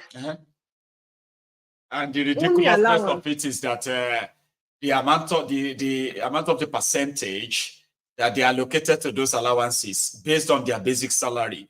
Some were like a 400% for cars, 50%, 75%. Like, you're kidding me? So the question is, if they did not feel that they were going to go bankrupt, funding that lavish lifestyle, now that it is time to give Nigerians the basic, because like your previous caller said, they're not even asking for support, they're just asking for the basic that will help them to see, to go from day to day without feeling pressure, right? What is going to happen? It is now that you realize that you're going to go bankrupt. And let Nigeria bankrupt then? Then let Nigeria be bankrupt. So that all the workers can now say, now we and the politicians bankrupt, so we have our share. So maybe that can actually be a real restart or something. But no, it won't happen. But that one, it's not going to happen, right? Because I think it's because look at the workers, right? Just look at the workers. I feel so sorry for them. I feel so sorry, because we know that they are not going to do it. They are just not even going to acquiesce to that demand of 400 or something thousand pounds. They're not going to do it. They will blackmail them, gaslight them, bully them, and somehow the media will pretend that everyone has moved on. They will make it look like irrelevant. But I love this today. Yes. This today is original, and that's where we think if they can keep it up. But we know that's my question, because I know that the NLC people, they are not going to keep it up. They are going to come back in a couple of days and say, you know what, we're going back into negotiations with the government, so everybody can return to work while we negotiate with the government. Now the question is, the people who are behind all these other people, the electrical workers, these other teachers, all of these people that are all saying, we're all going to go on strike together, what are they going to do? Are they going to say, okay, no, we are going to down our tools until you finish that negotiation and we get something that works for all of us, right? Or are they going to say, okay, well, you people are talking to them, so we might as well go back to work. Then they've got you. Then they've got you, because then they're going to and they'll work with NLC to ginger people up again, and then they'll let you guys down, and they will continue to do this until in another few months, maybe another 6 months, you'll be back again to the streets asking that you have not been paid, or what they promised you 8 months ago, they have not paid, so you're going on strike again. Honestly, I look at them and you think, okay, this is the movement that should actually, start to maybe take us in the direction that we need to be, which is for the politicians to understand that they do not own the country. They do not. The country doesn't work for their own benefit. It should work for the benefit of all. But we see people who are going to take advantage of that situation, because the leadership is a reflection of the society. Unfortunately, we know that they are buyable, whether it is because the leadership has been poor, so therefore the people are poor and they're easily bought. But this is the situation we're in. But we can say to ourselves, you know what? Yes, under any other circumstance, I would have been easily bought. But for this particular situation, I refuse to be bought, because this is not going to help me. No amount of money. Be working and you cannot even afford to send your child to a university and be able to pay them. Listen, so many of them can afford to pay the school fees of their children. We're talking about sending your children to school. Forget about sending your children to school. We're even talking about food. For them to food to eat. To talk about just feeding those young children. Being able to actually feed the children first. Wow. To feed the children first. And then if you can't feed the children, you talk about yourself. You that you're going to put yourself out there to go and work, and you can't even eat. Is that what a dead man walking? And then when you die, what's going to happen to those children? So for me, my biggest concern is not, okay, they're going to go and do strike. We've seen that before. They've done it before. Do you understand? They'll say they're going to go and do strike. Before you know it, give it 2 or 3 days, everybody will sit in one place. The question is, when they now buy the NLC people, what are the other people going to do? knowing that that money that they gave to that NLC president is not going to trickle down to you. When you understand it's not going to trickle down to you, what are you going to do? That is the question. Thank you so much, Charles. And I love that too. So they are listening and watching. We'll find out what they will do. Charles, thank you so much. I don't know if I got you there. I do have another caller, but I'm going to bring them on in a minute, okay? So now we have 982 people who have actually dropped their own offerings, okay? But we were over 2,000 on YouTube earlier. So could you please round it up? Let's round it up to 1,000. Then we can now go to 2,000 likes. Did I pick your call? Are you there? I'm here, Mayego. Fantastic. I actually thought I missed you there. Okay. Thank you so much for your questions. And yeah, everybody can hear you. And who am I speaking to, please? Yeah. Good evening, Mayego. This is Bright from Italy. It is Bright from Italy. Brighto, back. I agree the house. I greet my fellow members of Temple of Truth this evening. I promise you they are all here answering you, saying good evening too. Right? Okay, Mayego. This Nigeria matter, there is no tunnel. Not to talk of you will see the light at the end of the tunnel. Tunnel not there.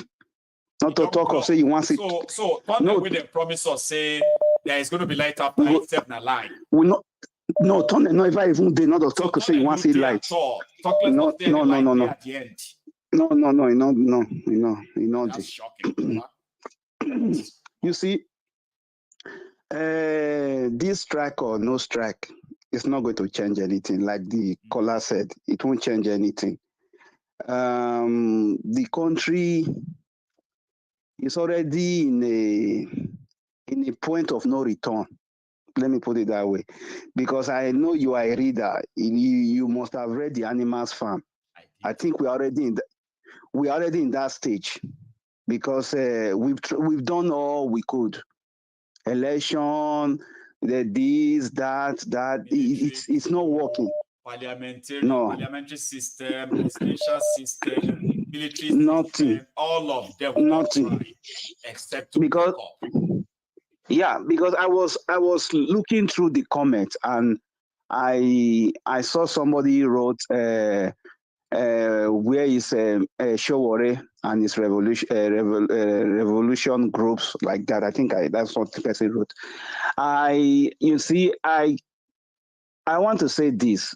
Somebody like Showore, for instance, he did his best, to change the status quo. But where he got it wrong is he partook in the election process with the same people he never trusted. It's like you want to engage in a football match with people you know that they are going to rob you. So by the time they rob you, you cannot really say, "Oh, why did you rob me?" Say, "Oh, they robbed me." They will say, "No." There was, you know that. Okay, what if you have win? So the person you will call a fake referee, you will not say because you now win. Now it's no more a fake referee. So you are one of us already partaking in the system. Yeah, that is the whole process. Be that. So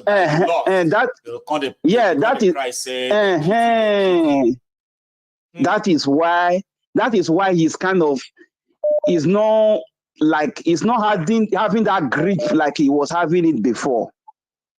You understand? He's no more having that grip like he was having it before, because he already put himself with the people he already said they are not supposed to be in the system. And that is why I said earlier in some of my programs that I submitted, I told people like somebody like Nnamdi Kanu, that is why he's not still having that liberty that everybody wants him to be free from the Nigerian government. He's not getting that freedom because he does not want to compromise. He does not want to partake, just like the way Showore wanted to, liberate the people. He does not. Nnamdi Kanu does not want to align with the system like that. No. He wants to be a different body, just like the way you are advocating for Ododuwa's republic. He wants to take he wants to take his own system differently from the status quo. And these people don't want a system. Exactly. People, instead of trying to pretend that they he don't want to. this one. He doesn't want it that way. That is why also somebody like Peter Obi, I don't see him also changing the status quo, because if today Peter Obi becomes the president and in 4 years' time is out of government, another group of people come. Is it not the same thing that Peter Obi have repaired? Those people will come and damage again tomorrow. And now, so it's still going to be the same thing. So it's going to be like a taking 2 steps forward and taking 2 steps backward. Exactly. That's not progress. Exactly. That's not progress. I don't think exactly should subject their lives to that anymore. Because they go their ways. Exactly. Because if anybody want to be serious, you should be saying whatever is happening in Nigeria now, everything has to change from the presidency to the local government. The entire system. Everybody has to change. Everybody must agree on a norm and regulation when it has to do with election, when it has to do with education, when it has to do with transport. Everything has to be in alliance with what the people want. If the people now agree, then we will not follow that procedure. But if we don't have anything of those things written on ground and somebody want to just come, everybody should go their separate way, because you cannot change the system with whatever is going on in Nigeria now.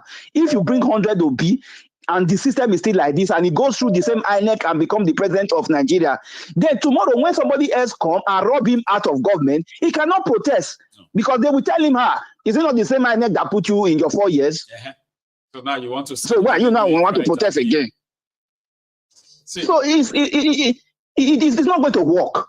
We are just going to be in the same loop, like that and like that and like that and like that. And also, I want to let me add that elderly people should leave us alone. They should stop telling us that we are going to have problem if this happens. We are going to just leave us alone. Let's go and have that problem. We want a different problem. We are tired of dealing with inherited problems of our fathers, our parents, our forebearers. More, we start our own problems too. Abba, do you know? Mayegun, do you also know that that is one of the problems we as Africans we are having, that the white people are different from us. A white child that is already 10 can question the parents on what the parents are doing with what they are supposed to do at home. If there is no food at home, a 10-year-old white child will ask the father, why is there no food in this house? Why must you let me be hungry? But we as Africans, you cannot look at your father in the eyes and say, Daddy, why there's no food in this house? Because of respect, because of morals, because the way that is the thing that affects us even when we are adults. That we look at some people in some positions in Nigeria today, even traditional rulers, you cannot ask questions, you cannot say anything. They will tell you that you should watch your mouth. Don't you know that you have to listen to elders because they have experience? But look at all these elders now who are now telling us not to be ambitious, but we should continue to manage the problems they created. Let's start our own problems too. We are tired of those problems. We can't fix the problem. We can't fix Nigeria. Even to churches, when the GOs are doing their, nobody can say anything. You see people lying down when they are coming out from their vehicle. Somebody's opening the door. Somebody is holding the Bible for him. Somebody is holding his purse.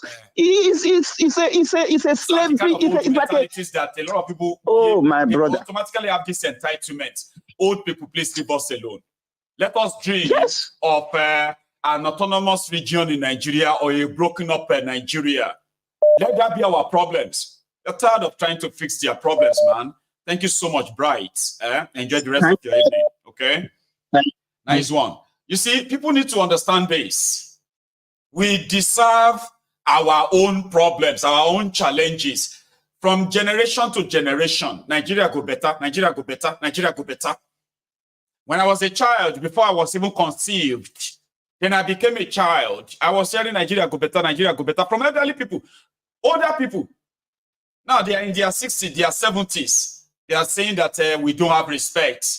There's nothing we can do. Nothing can change Nigeria. Instead of that, all of us should come together and work together and make this contraption work. Hello, stop advising us. And yes, we will actually not only demand for what is right. At some point, we're actually really going to mobilize enough to getting it. I promise you. Here, hello. Hello, Mayegun. Good evening. How are you, sir? Good evening, dear sister. How are you? I'm very well, thank you. Is that my name Lady is Beatrice, by the way, or no? no Wada Biafra. Wada Biafra. Thank you so much. It's been a while. I know. I It's mean, been a your while. voice came like that of Lady Beatrice, and I wanted to be very sure. Thank you so much, ma'am. So here you are again. How are you? Yes, sir. I'm very well, thank you, and I hope you and the family are well. Well, we are very well too. Thank you, ma. Please. Good. Just one quick word on the professor that was doing his Gaslight Max. You get Gaslight and you get Gaslight Pro Max. So that's what he was doing for us. Absolutely. Just one thing he was saying about Biafrans, different families and everything. Did he forget, in Nigeria, no Igbo man can ever be president? It's an unwritten code, unfortunately. It is an unwritten code. I beg, let us have Biafra and let us have an Igbo man at the head of Biafra and see how we do. Yes, very simple. Let us have an Igbo man and see how the Igbo man does. Since you say in Nigeria, he cannot be. In Nigeria, we cannot do this. In Nigeria, you're saying we're all one. Nigeria. Buhari took federal bridges. As if to say you exactly. Julius Baja. You need to build bridges. Igbos must build bridges. Since Igbos must build bridges. But people are destroying Nigeria. Ordinary Gada, ordinary drainage, they're not a build. They're not a build. No. In Nigeria, on Buhari's Nigeria, he took federal character and flushed it. Yes. Stuffed his cabinet full of arrows. His friend and co-worker or co-leader or whatever you want to call him, co-destroyer, came along, and now he has stuffed it full of his own compadres. Where are the Igbos there? Where are the Biafrans there? Where are the Arrowas? The Arrowas are there crying at the moment because they're not part of this government. What are we talking about? One Nigeria? Which one Nigeria? Which useless one Nigeria are we talking about?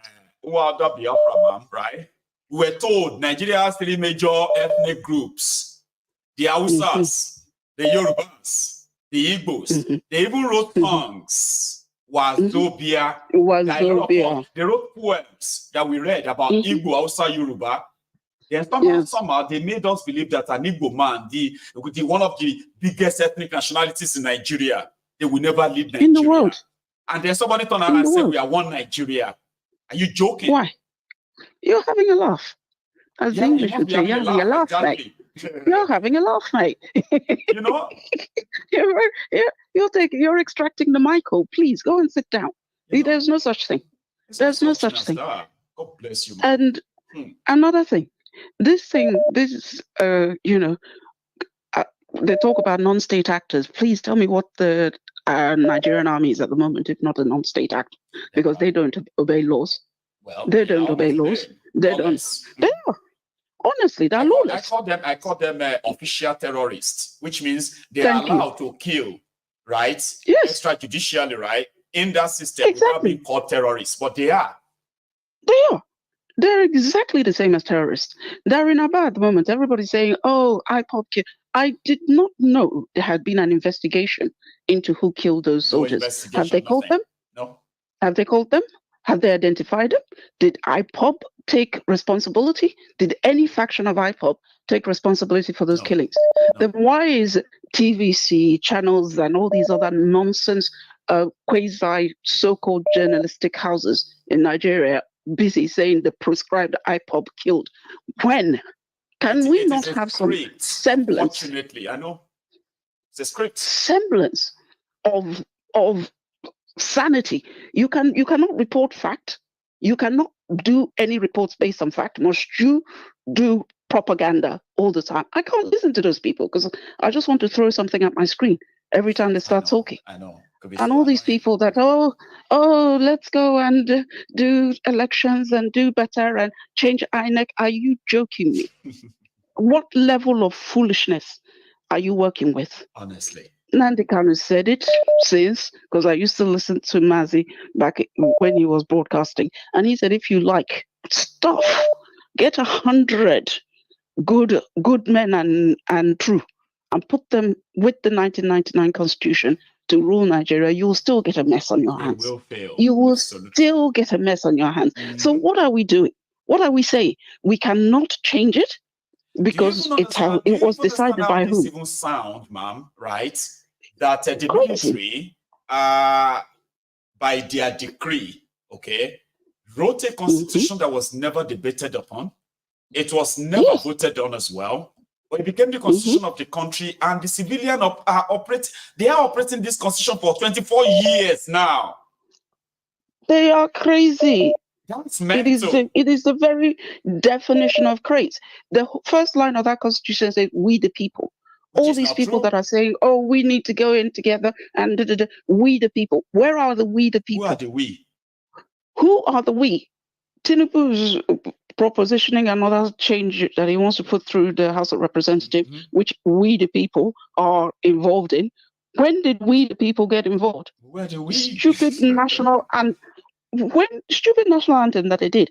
How? When? How? That even caught me by surprise. I woke up one day. We started hearing about it last week. By the end of the week, it's already their law. I mean, that's not how a country works, man. That is how it works in a zoo. Right. Stay for that. It's a zoo. Very simple. It's a zoo. And now they're talking about the NLC are saying, okay, we want 600,000 for national minimum wage. Please, can someone tell me what that number equates to in terms of an annual cost to Nigeria? If they were to lift the minimum wage from 30 to 600, I'm not saying they shouldn't lift it. But I'm saying if you want to go for these things, then it has to be based on fact. How much is that going to cost? How many billions, trillions is that going to cost? Nigeria can pay it, of course. No, let's be honest. No, my good night. That's where I disagree. Because there's a very simple way. There's a very simple way. Right. Let's start with the National Assembly. Oh, yeah. I'm with you. Go on. 334 billion. That will go a long way to improving the national minimum wage.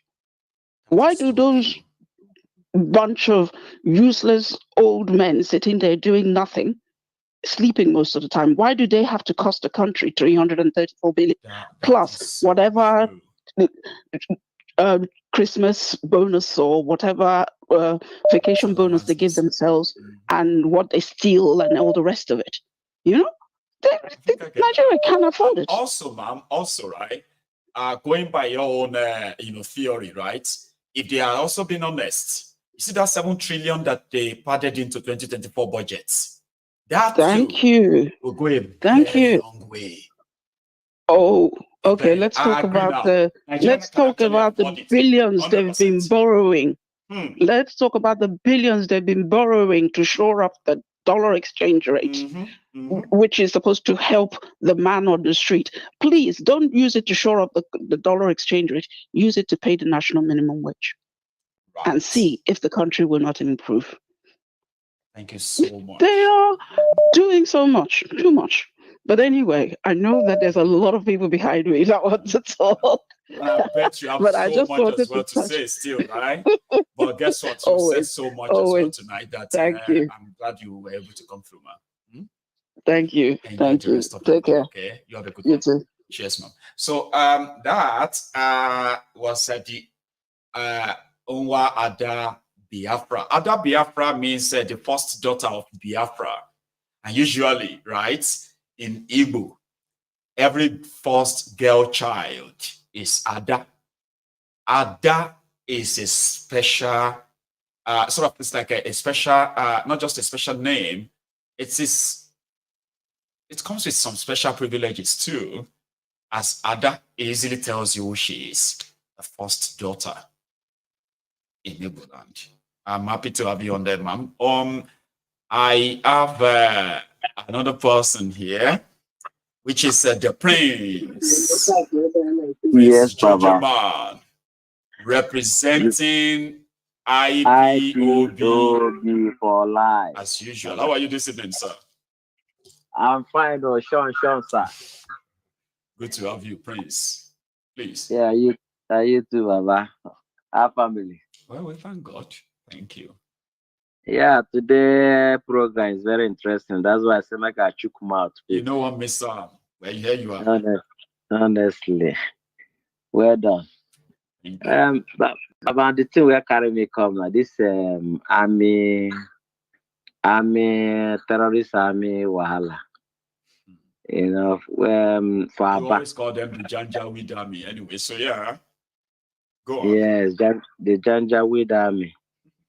You know, Baba will continue to tell them the truth.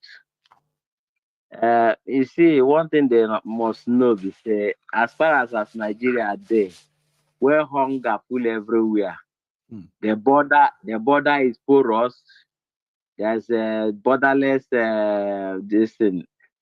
border everywhere. Yeah, criminal coming in, going out, terrorists coming in, going out, and hunger everywhere. There can never be security. You see, they think that if they put army on the road, that will solve the problem of security, where hunger is ravaging the land. You know, go walk. You see, the level where Nigeria there now, Baba, time go reach. Army self go to defend himself. You know, if he defend the Kolu and then brothers for Asorok, everybody go there for their own. The time when they reach. Because now they kind of don't want them. Warn them. Say Nigeria will be like Somalia will be a paradise compared to waiting they go see for Nigeria. He said it too.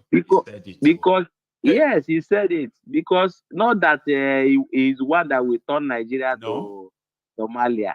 The way Nigeria, the way the criminals that have hijacked Nigeria, the way they are going about the country, they definitely, as hunger is growing every day, the criminal will be devising new means. The other day, somebody came out and was shouting, "Is a fuel tanker, army hijack it." We said the army hijacked it. You remember that video, Prince? Yes, went and sold all the fuel in the tanker. They even took part of his truck. They took the tire, the rim. They can't burn them. They burned it. Is that not a new level of criminality? Soldiers. Is that not a new level? And it's done by soldier, isn't it?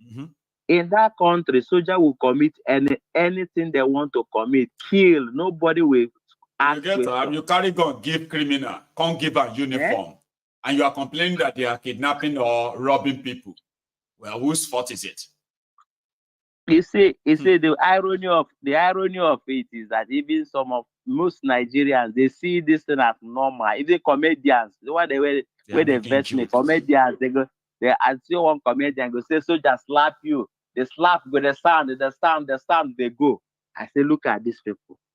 As if soldiers supposed to be walking, standing on the road anyhow, parading anyhow. What are the soldiers doing at the checking point?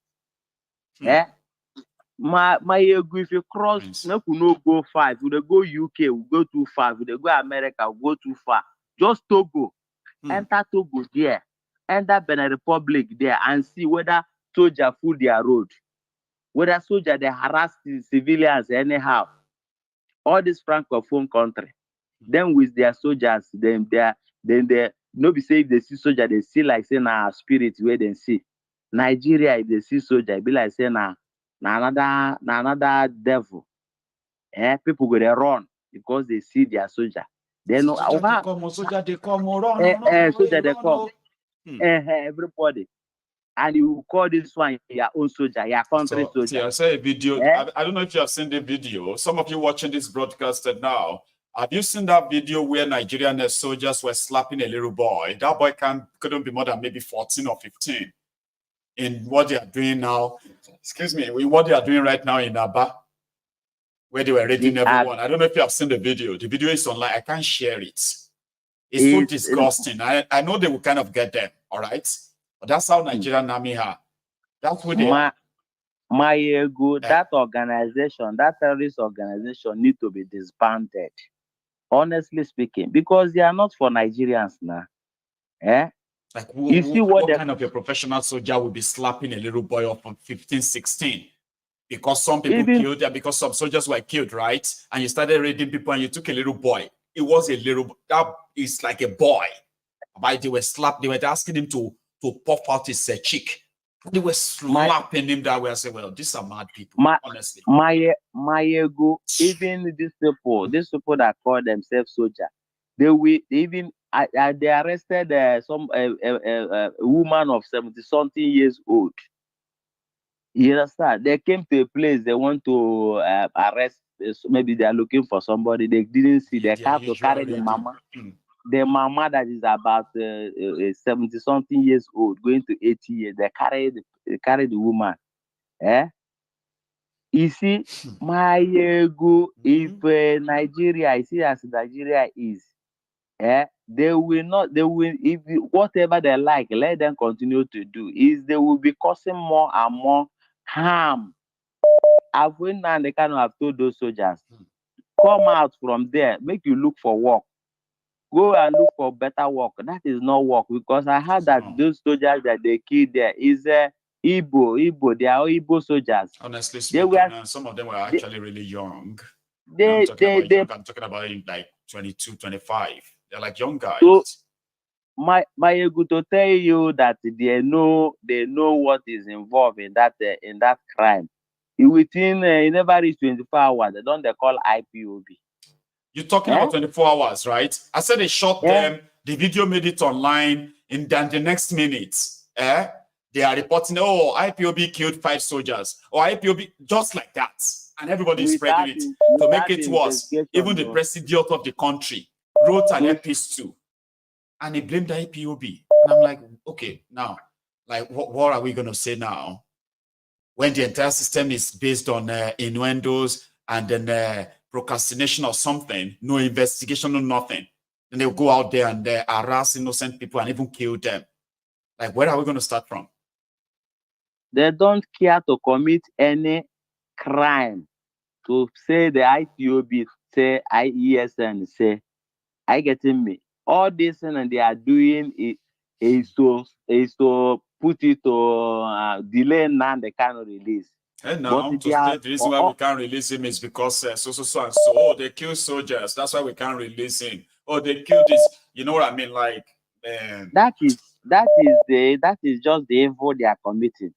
But the thing is that they don't know is that as they continue to hold Nnamdi Kanu, Nigeria problem will be compounding every day, because God of justice will not let them rest.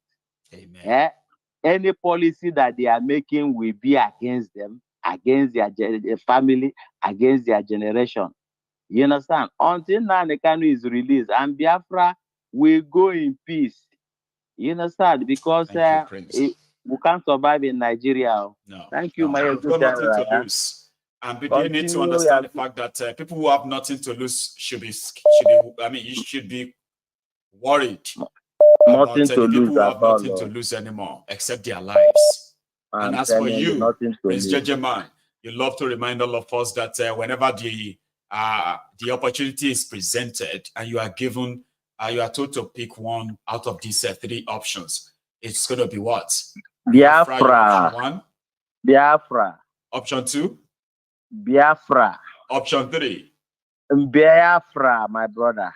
God bless you. Biafra. Enjoy the rest of the evening, okay? Keep all the good work. I will. Bless you, man. Now that's Prince Jejeman, ladies and gentlemen. I have another caller on the line, and this caller might be maybe my last caller tonight. Our time is now fast spent. So if you haven't already shared this broadcast, you should.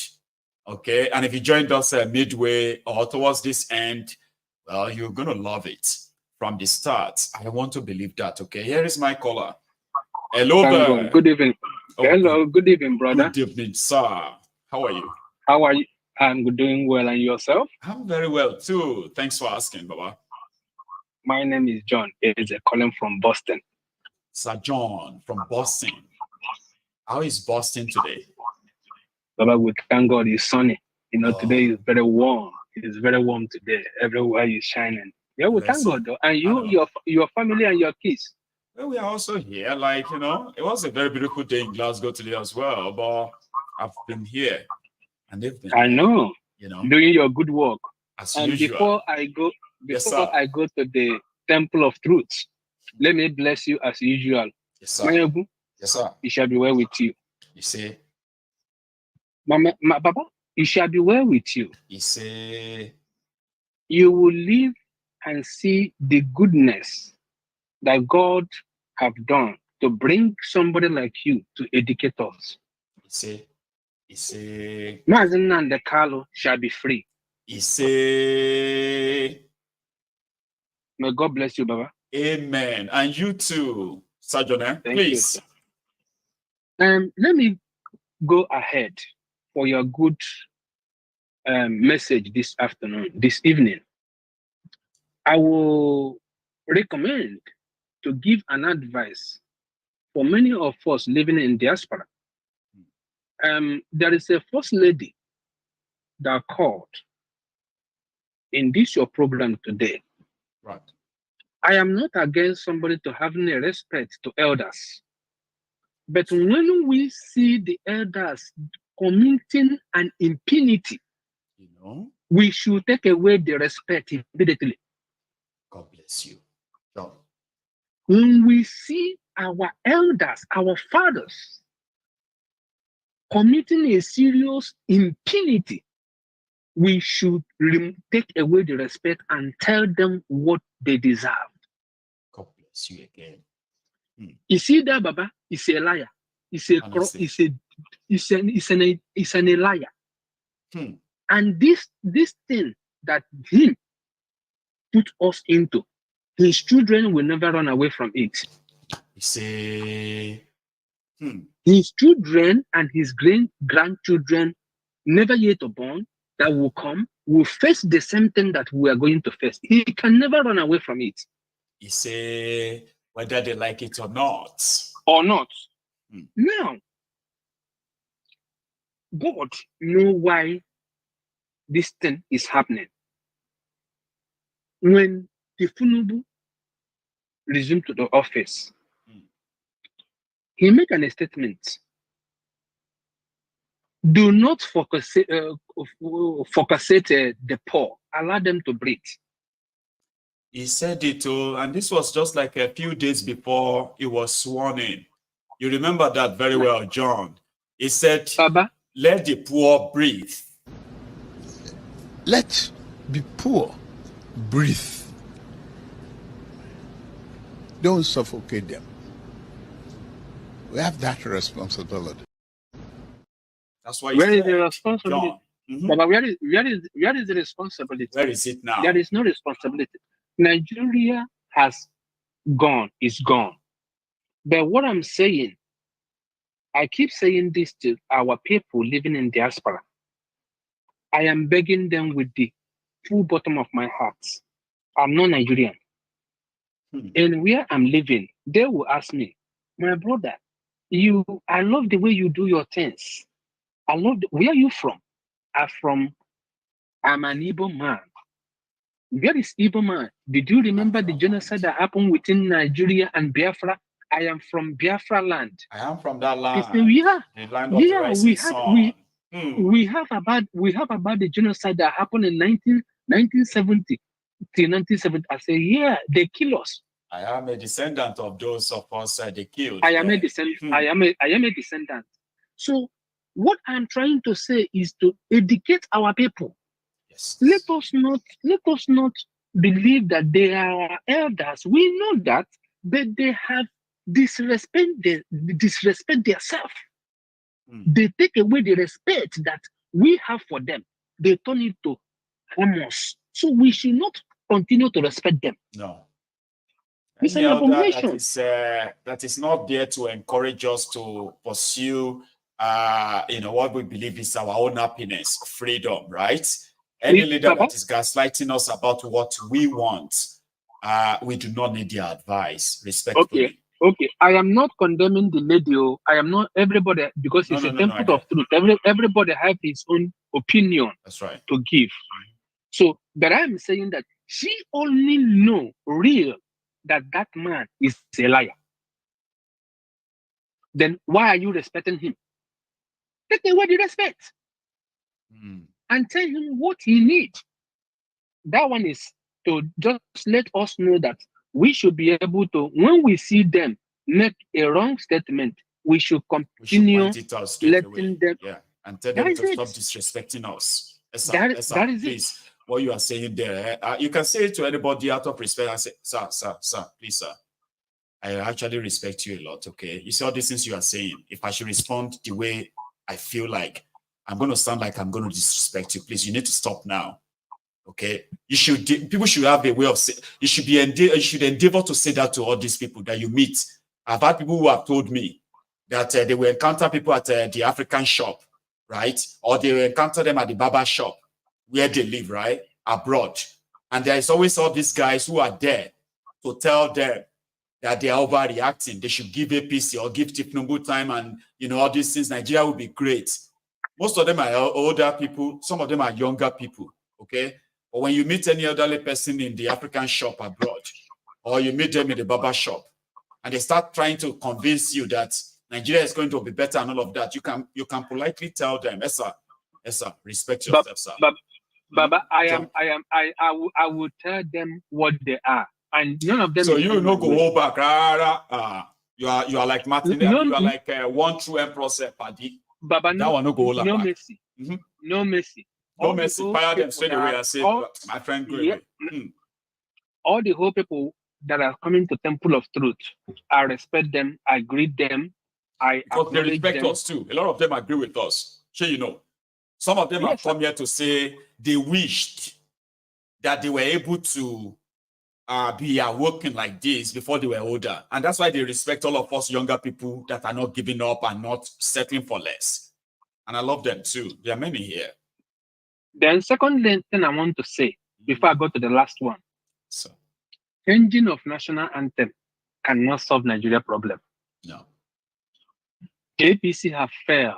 Not APC. Nigeria have failed from the day they started pampering evil, not saying the thing the way it's supposed to be, not doing the right thing as a leader, that you steal the power and go to the office, bribe the judiciary, bribe everybody, get into the power. You are not doing what you promised to do. You are a failure. You are. So changing the national anthem can never bring peace. If they like, let them cry. Changing anthem, but you are not changing your orientation. It can. Okay, it's something that lady said. One of the kind that the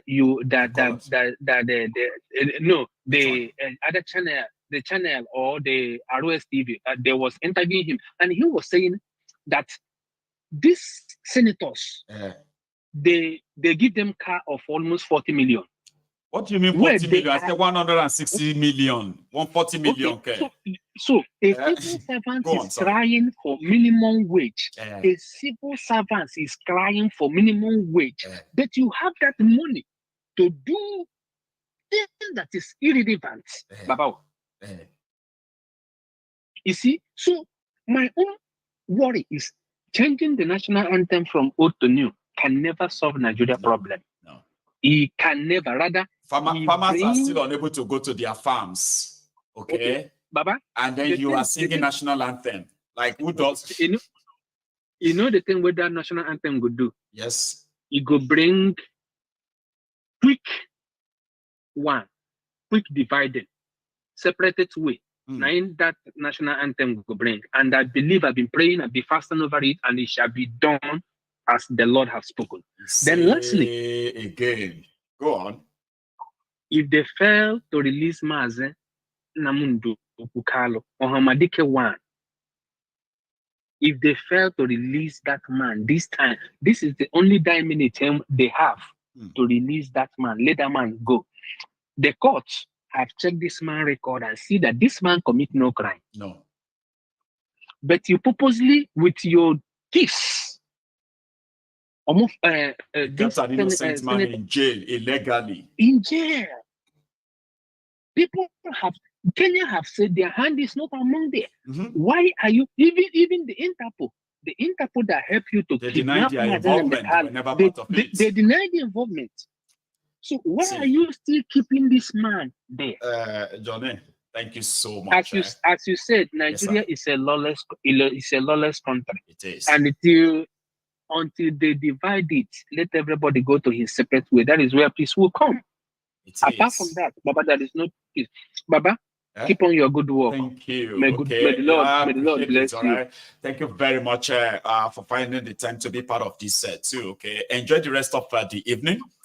Now we'll see you tomorrow. As well. Remember, we have a book we are reading too. When you have the time, please plug in too. Okay. All right. Thank enjoy you. The rest You of have the a good day. Bye. Now that's a journey from Boston. So you all remember. And I'm also going to say a very big thank you to everyone again. I did earlier, didn't I? So tomorrow is another day, and I hope to see you in the temple where we continue reading our White Malice, when we are going to go to chapter 8, part 3, chapter 8. For tonight, I want to say a very big thank you to every one of us. Okay. Thank you. And to all the new subscribers who are just joining this channel, take your time to take a tour of the channel. Pick up on some of these videos, old ones as well. Maybe that can get you enough settled down on this Mayegun's Diary Political. To others, just take it easy and good night.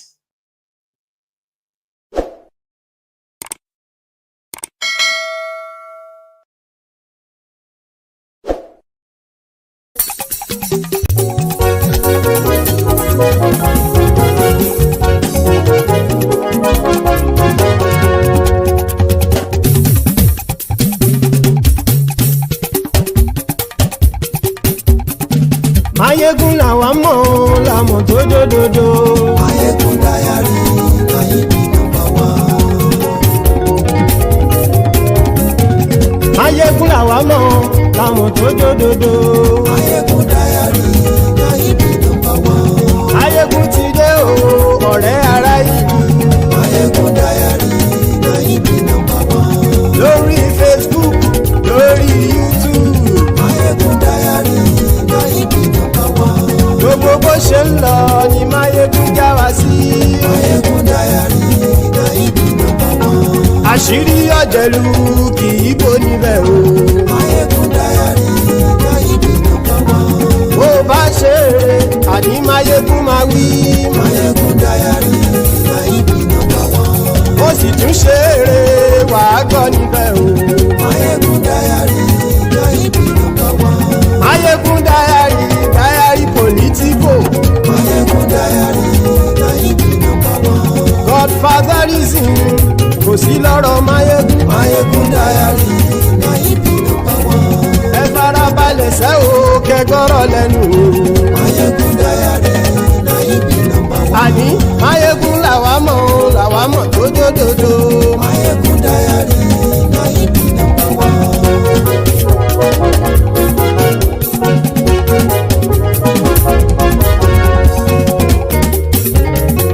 Àní ẹ̀sùn rákì. Mayegun ti dé. Mayegun ti dé. Ọ̀jẹ̀lú ẹ̀sùn rákì. Mayegun ti dé. Àní ẹ̀sùn rákì. Mayegun ti dé. Lórí Facebook. Mayegun ti dé. Àní ẹ̀sùn rákì. Mayegun ti dé. Lórí YouTube. Mayegun ti dé. Àní ẹ̀sùn rákì. Mayegun ti dé. Bọ́ bàbá gbé wúrẹ́. Àní ẹ̀sùn rákì. Mayegun ti dé. Ijó ìgbádìyẹ. Mayegun máa wí. Àní ẹ̀sùn rákì. Mayegun ti dé.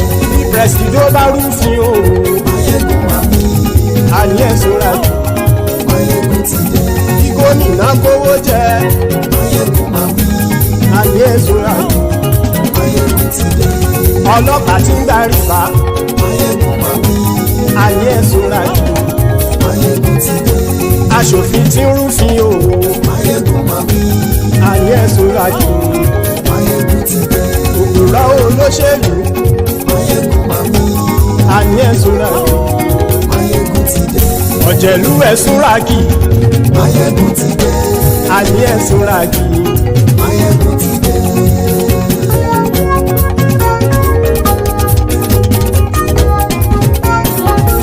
Máyégún ti dé. Gbogbo ọ̀jẹ̀lú ẹ̀sùn ràkì. Máyégún ti dé. Gbogbo ọ̀jẹ̀lú ẹ̀sùn ràkì. Ṣùgbọ́n ní bá ti ṣe èyí tó yẹ kí wọ́n ṣe, ọmọ bá dèrò ní fi wọ́n níran o. Máyégún ti dé. Gbogbo ọ̀jẹ̀lú ẹ̀sùn ràkì. Máyégún ti dé. Gbogbo ọ̀jẹ̀lú ẹ̀sùn ràkì.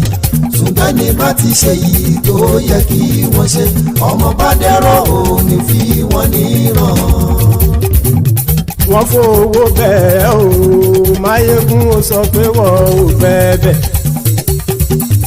Wọ́n fowó bẹ́ẹ̀, Máyégún ó sọ pé wọ́n ò bẹ́ẹ̀. Oníkanṣá ti ṣe èyí tó yẹ kí wọ́n ṣe, fáwọn ará ìlú tó gbé wọn débẹ̀ o. Máyégún ti dé. Gbogbo ọ̀jẹ̀lú ẹ̀sùn ràkì. Máyégún ti dé. Gbogbo ọ̀jẹ̀lú ẹ̀sùn ràkì.